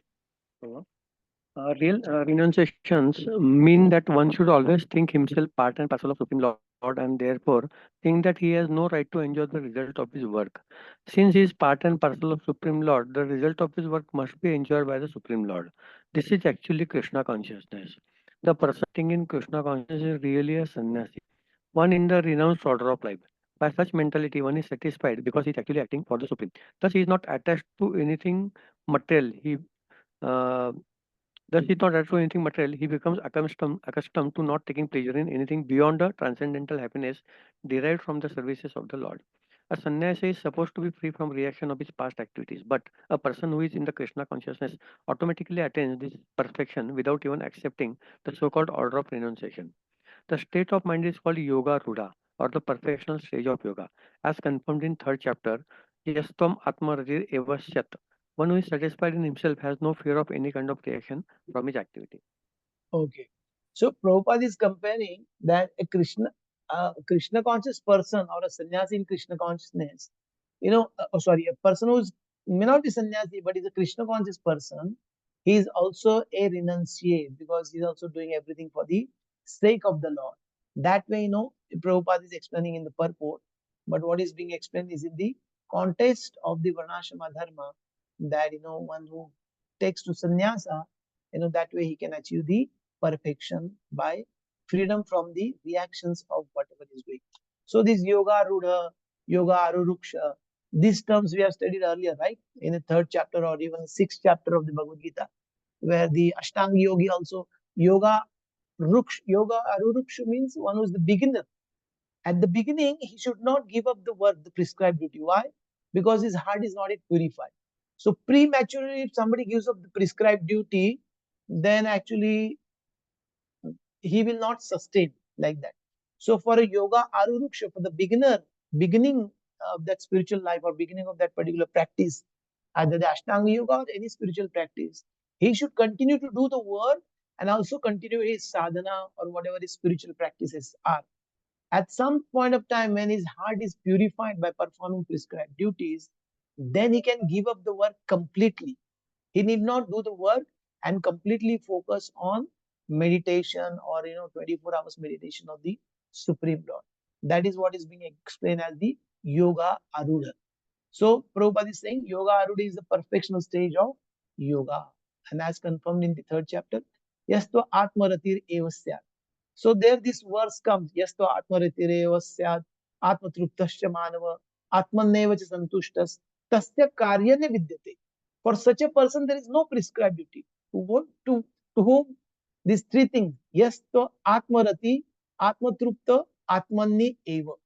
That means whose Atmarati means whose only interest of taking pleasure in the self. Atmatruptasya means is satisfied completely on the spiritual platform. Is self-eliminated, is no other duties. And Atmani Eva. His own interest is only Atma. In the spiritual platform, you can say like. So this is a Jnana platform now. Jnani's platform, like that. So you can think of any personalities earlier like this on this platform. Like there is a question, Sukhdev Goswami. Sukhdev Goswami was any Varnashrama duty applicable to Sukhdev Goswami when he was born? First of all, he was not coming out of the mother's womb for many, many years, like 16, 17 years, because he was afraid of Maya. Lord Sri Krishna came and personally, guaranteed him that Maya will not touch. As soon as he was born, he ran into the jungles. And his father, Vyasdev, is running behind in the jungles. Oh, Putra, Putra, he's calling him back. So from the birth itself, he was Atmarati, Atma Trupta, Atmaneva on that particular platform. So he is already self-realized from the birth itself. So he has no duties, Varnashrama duties to perform like that. Even in Jad Bharat's case, if you take Jad Bharat, in his third life, he was acting whimsically because he did not want to lose his chance of a human life now, this time, third life now, which he has got. So therefore, he was bewildering everyone, and he was behaving as if he was dumb, and he he, he doesn't understand any simple things also. Actually, it is said, just he was like a Jain whose splendor is covered by the dirt, like that Jad Bharat was there. He was very dirty from his body, dirty loincloth he was wearing. From the outside, you will not recognize his spiritual level or status, like that it is. So these are some of the people who are on that particular platform. That is what, for at that stage, there is no work. That is what is being said. Naishkarmyam siddhim paramam sannyasena gachati. His asakta buddhi sarvatra jitatma vigata spurha. No material desires or no desires for sense gratification. Like that. Now, such a person, a jnani who has given up his work, no prescribed duty, he can attain to the Brahman platform or the self-realization platform. 18.50 says, Siddhim prapto yatha brahma tatha apnoti nibodh me samasene va kaunteya nishtha jnanasya yapa. Please read. Yamuna, you last Prabhuji. Yes, Prabhuji. O son of Kunti, learn from me how one who has achieved this perfection can attain to the supreme perfectional stage, Brahman, the stage of highest knowledge, by acting in the way I shall now summarize. Yeah, read the small part. The Lord describes for Arjuna how one can achieve the highest perfectional stage simply by being engaged in his occupational duty, performing that duty for the Supreme Personality of Godhead. One attains the supreme stage of Brahman simply by renouncing the result of his work for the satisfaction of the Supreme Lord. That is the process of self-realization. The actual perfection of knowledge is in attaining pure Krishna consciousness. That is described in the following verses. So that will come Krishna consciousness purport. But now here, this is being talked about. Siddhim prapto yatha brahma. He will achieve perfection. What is that? Naishkarmya, which is being spoken about earlier. Freedom from the reactions. No attachment to the fruit, no attachment to the work, no doership mentality. So what is Siddhi? He will prapti. Brahma tathapnoti. He will attain the self. Brahma means here knowledge of the Atma. Srila Baldev Vidyabhushan says, how a person attains the meditation on Atma by which he realizes Atma. Brahma apnoti. Like that. And Nibodhame, you understand this from me, how you will attain that. And Samasena means, earlier also Lord Krishna has told, I will describe you this in brief, because the Bhagavad Gita is a crash course now. Not much of time is there on the battlefield. The battle is about to begin. So he's going to explain everything, all these things which are not so much required except for the bhakti. He's going to describe it in short, like that. Nishtha Jnanasya Par. So Srila Baldev Vidyabhushan says, Nishtha Jnanasya Para means here also about the conclusion of knowledge concerning the Supreme Law. So that he will explain in the next set of 3 verses, 51, 52, 53, where the qualities of a Jnana Yogi, a sannyasi, they have been described by the Lord. Buddhya 51 to 53. Buddhya vishuddhaya yukto dhrutatmanam niyamya cha shabdadin vishayan tyaktva ragadvesha vidusya cha vivakta sevi nagvashi yatva kayamanasa dhyana yoga paro nityam vairagyam samupashita ahankaram balam darpam kamam krodham parigraham vimuchya nirmama shanto Shanto Brahma Bhuyaya Kalpate. kalpate. Yes, you are unmuted, Rosie. You can mute. Or you can read the translation also, no problem. Yamuna Vilas Prabhu, you can read translation.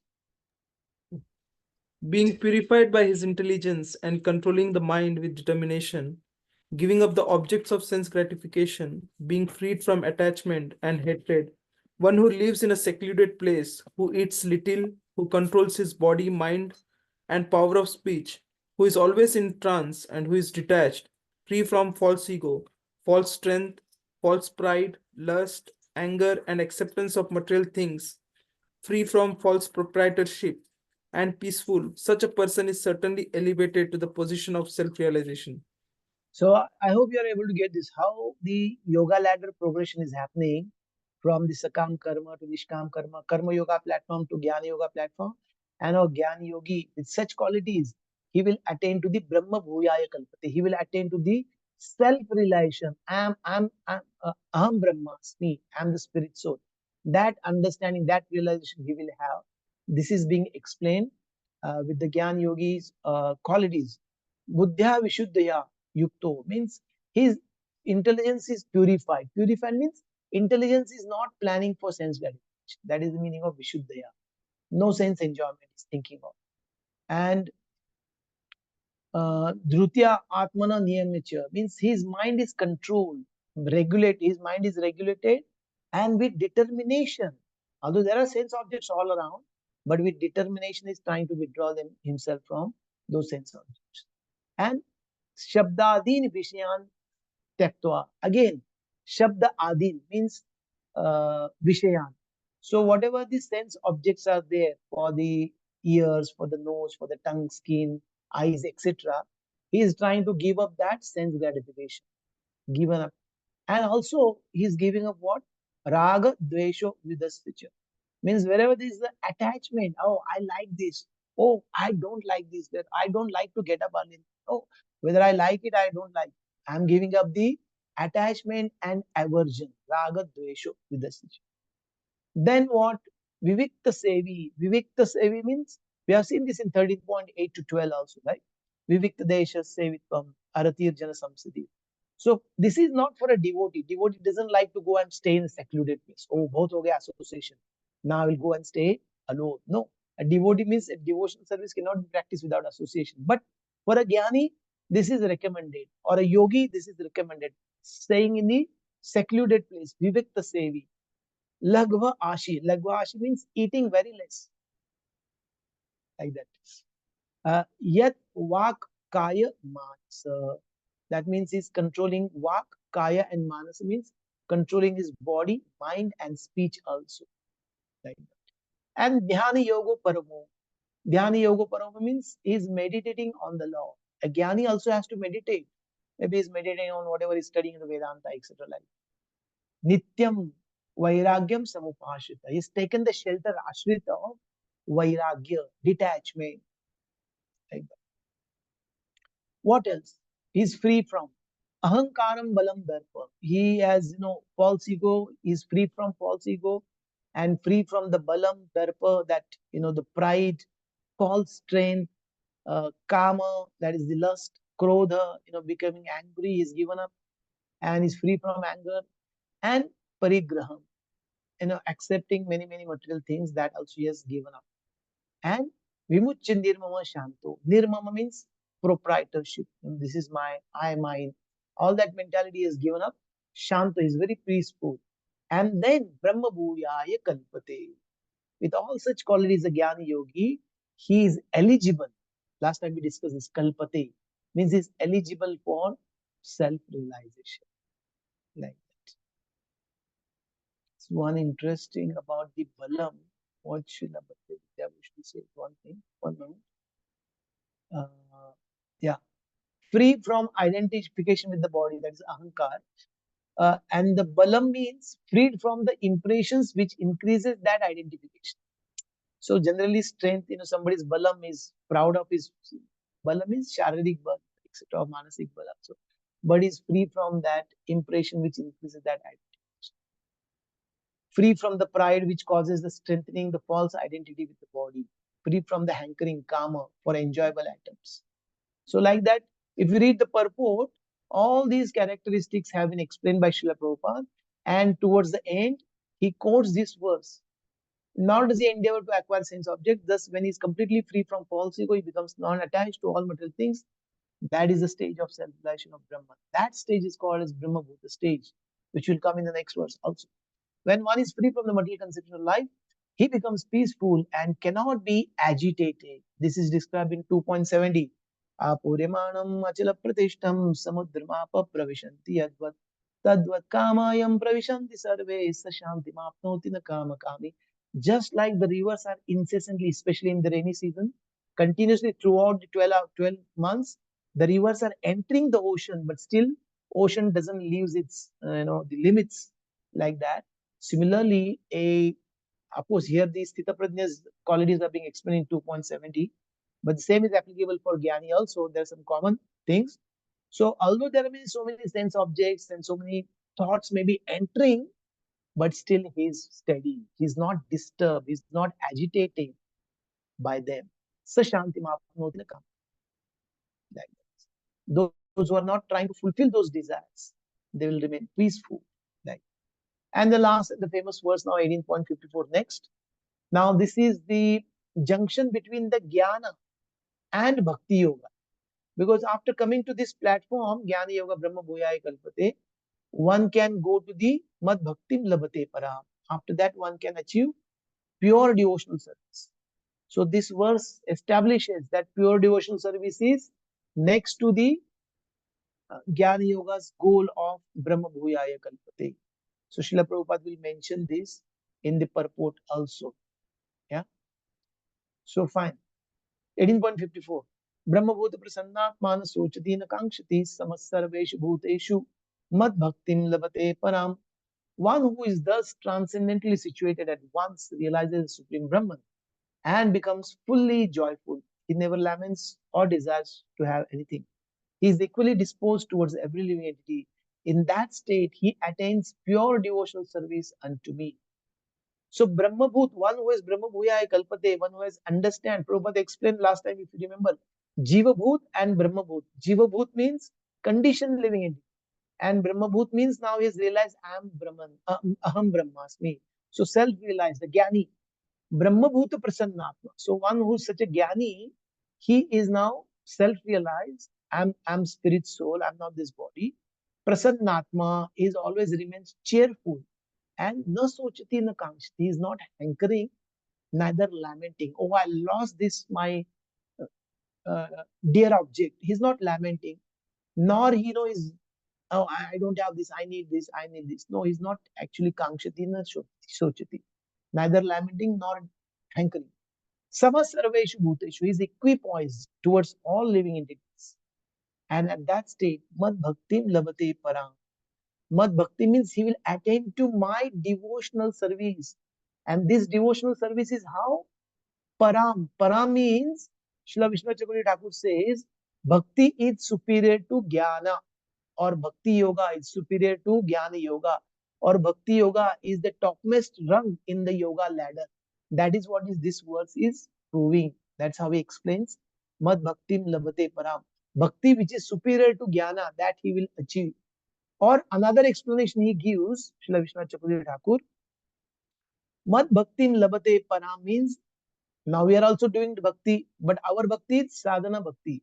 But Mad Bhakti Labate Param means highest bhakti or the prema bhakti. He attains Krishna prem. That is what is being explained by Mad Bhakti Labate Param. So this Jnani will not attain pure devotional service automatically. Even in his practice of Jnana Yoga, he has some element of bhakti. But next, after going further, then he has to have the association of pure devotees or association of the devotees, by which he can attain to the Mad Bhakti Labhati. Last time also we explained. Any examples? Like this, Sukadeva Goswami we discussed, right? Sukadeva Goswami, after the birth, he went into the forest. And the father is going behind Putra like. And then what does the father do? Father sends his disciples to recite some verses from Bhagavad. And Baraha, Pidam, Natavara, those verses they recite. Or the devotees tell that the Putana verse, Aho Bakiyam Stanakala Putam. So that verse, after hearing those verses, glorifying Lord Sri Krishna, then Sukadeva Goswami is actually, he's very much attracted. Oh, where are these verses? Who taught you these verses?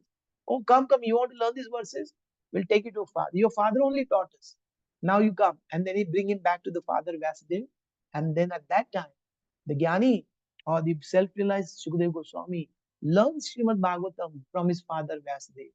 And that's how he becomes that devotee. Highest pure devotee. Like that. And then he recites the Bhagavatam later on. Like that. Or this Chatush Kumaras also, they were also Jnanis. They were situated in that impersonal Brahman or knowledge.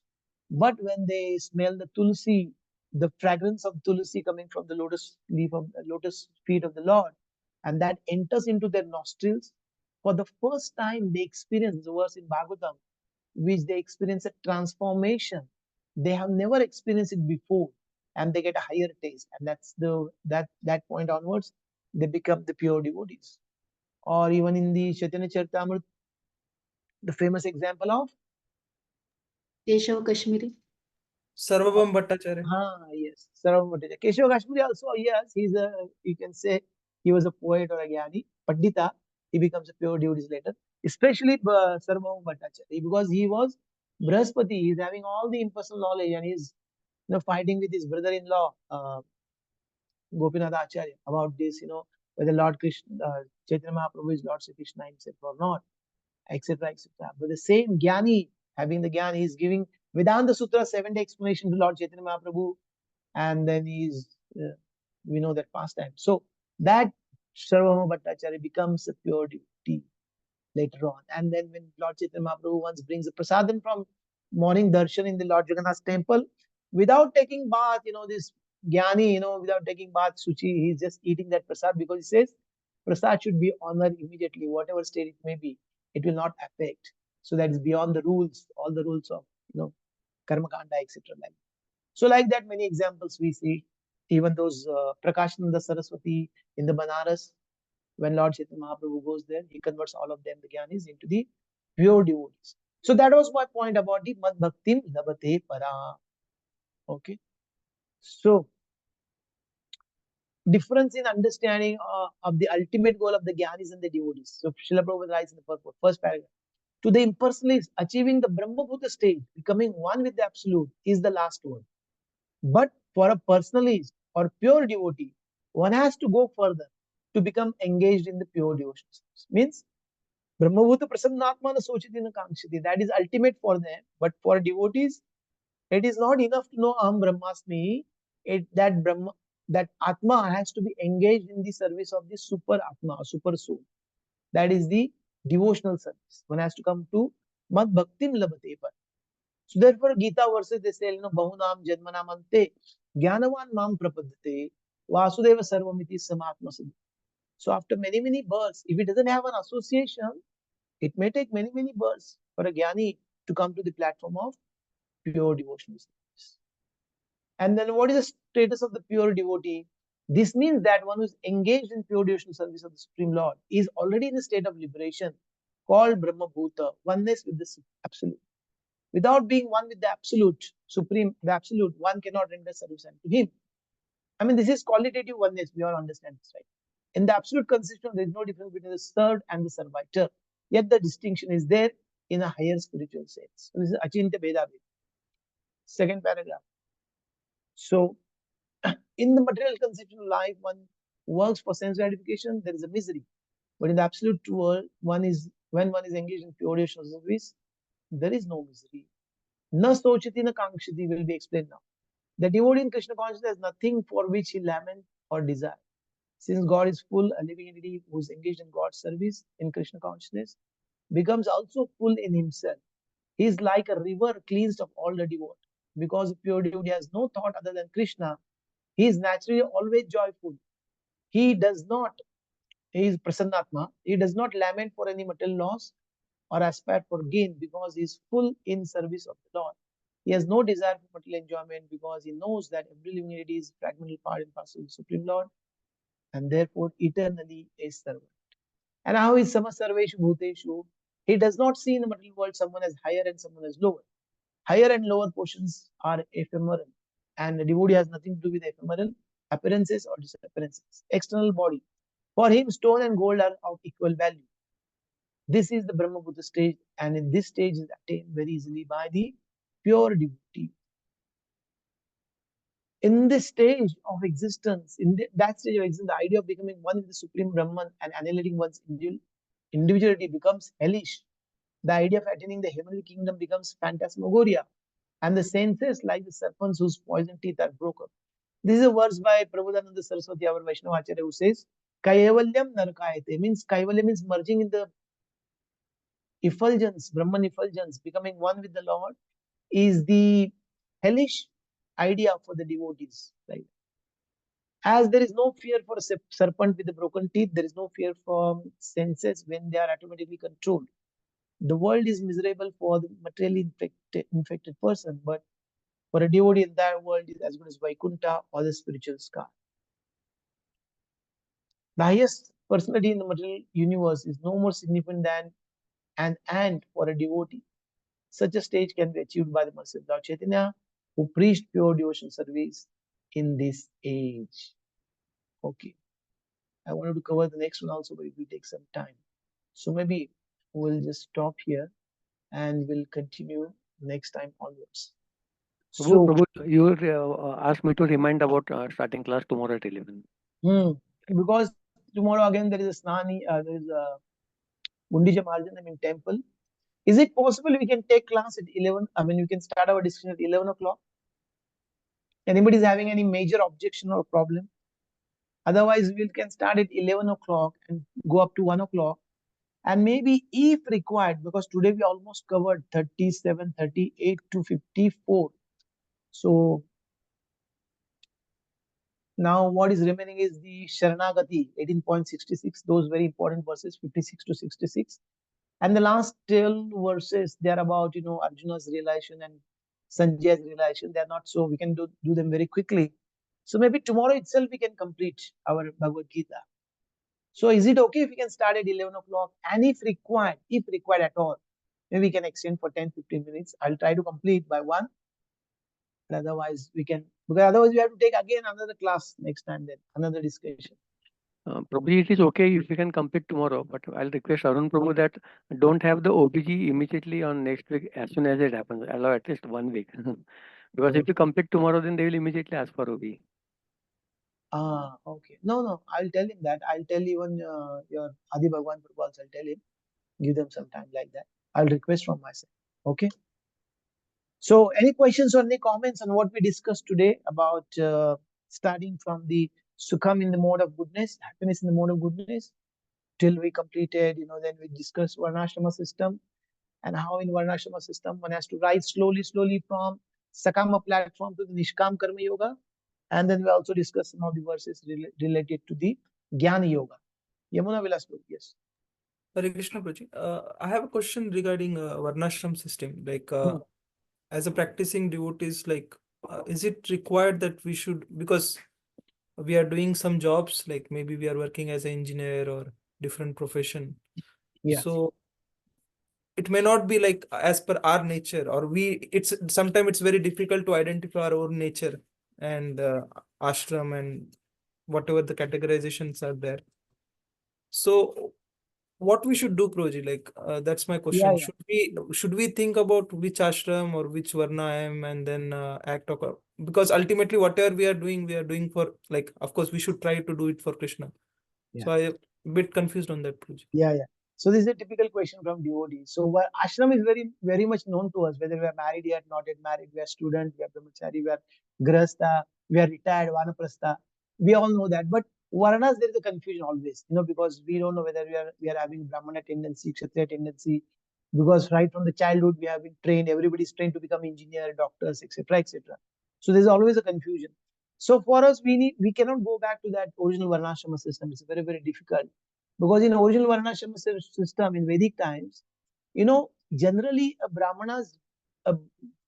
child born in a Brahmana family will be taken to Brahmanica. Not necessarily, but it is natural, and all the training is given from the childhood itself. Like Jadabharata's father was trying to train everybody in the Brahmana's activities and qualities, etc., like that. So it is like that. Plus, your teacher, your father will identify your nature. Your teacher in the Gurukul, they will identify your nature. So much support system was there. But now everything is topsy turvy. So we don't know what is my varna, this, that, etc. It's very difficult to know our innate nature like that. So the best is we follow our Daivi varnashram, means we follow the spiritual master. We don't go to that material platform of varnashrama dharma and try to do duties. Whatever we may be doing, whatever profession we may be doing, but now we have to take Daivi Varnashram, means take to the instruction of the spiritual master. Whatever we are doing, offer it to the spiritual master and to the Lord, and try to take to the devotional service. We are very fortunate that Srila Prabhupada has not given us all these earlier steps, right? He has directly given us the devotional service, or we can say pure devotional service. Srila Prabhupada has given, right? Like that. So if we can take to the instructions of Srila Prabhupada throughout his books and to our own spiritual masters, respective instructions in their lectures, classes, etc., Vyas Puja addresses, then for us to follow that is more important than trying to find our nature, etc. Like. And as we progress, I mean, if you need guidance, we can always take it from our authorities, our counselors, or those whom we have confidence. We can ask them, and they will guide us. Maybe you are more suitable for this kind of work, Brahmanica, studying this, that, etc., or doing administrative leadership roles, etc. Like that. So in Krishna consciousness, everything is required. Right? We need to raise the funds, Vaishya's duty. We need to have administrative duties. Within the purview of devotional service, we can also engage whatever our nature may be, or wherever we are interested. Somebody, for them, book distribution is very natural. For somebody, he will struggle to distribute books, but maybe he can preach those messages in the books. So, point I'm trying to make is, we can follow Daivi Varnashrama, follow spiritual master, and take to devotional service. That is beyond Varnashrama. That's one thing. And secondly, within the devotional service also, we can try to follow, we can, after spending some time, we can come to know, okay, I'm more suitable for this kind of services. I will do, and that is the main service. Sometimes, even if the service comes which is opposite to my nature, on the pure devotional service platform, still I can do that. There's no problem. But maybe I can find more satisfaction and I can make more progress if I take to teaching services, if I take to leadership or administrative services, if I take to this kind of, fund collections, Vaishyas, business mentality, that kind of, or if nothing else, I can always, do menial services. There's no dearth of that. So this way also we can look at it, both ways. Thank you, Prabhuji. Yeah. Hare Krishna. Anybody else? Otherwise, we'll stop here. I think there's no more hands raised. So we'll stop here. Granth Raj Srimad Bhagavad Gita ki jai. Srila Prabhupada ji ki jai. Upasit Gaur Bhakta Vrinda ki jai. Nitai Gaur Premanand. Thank you.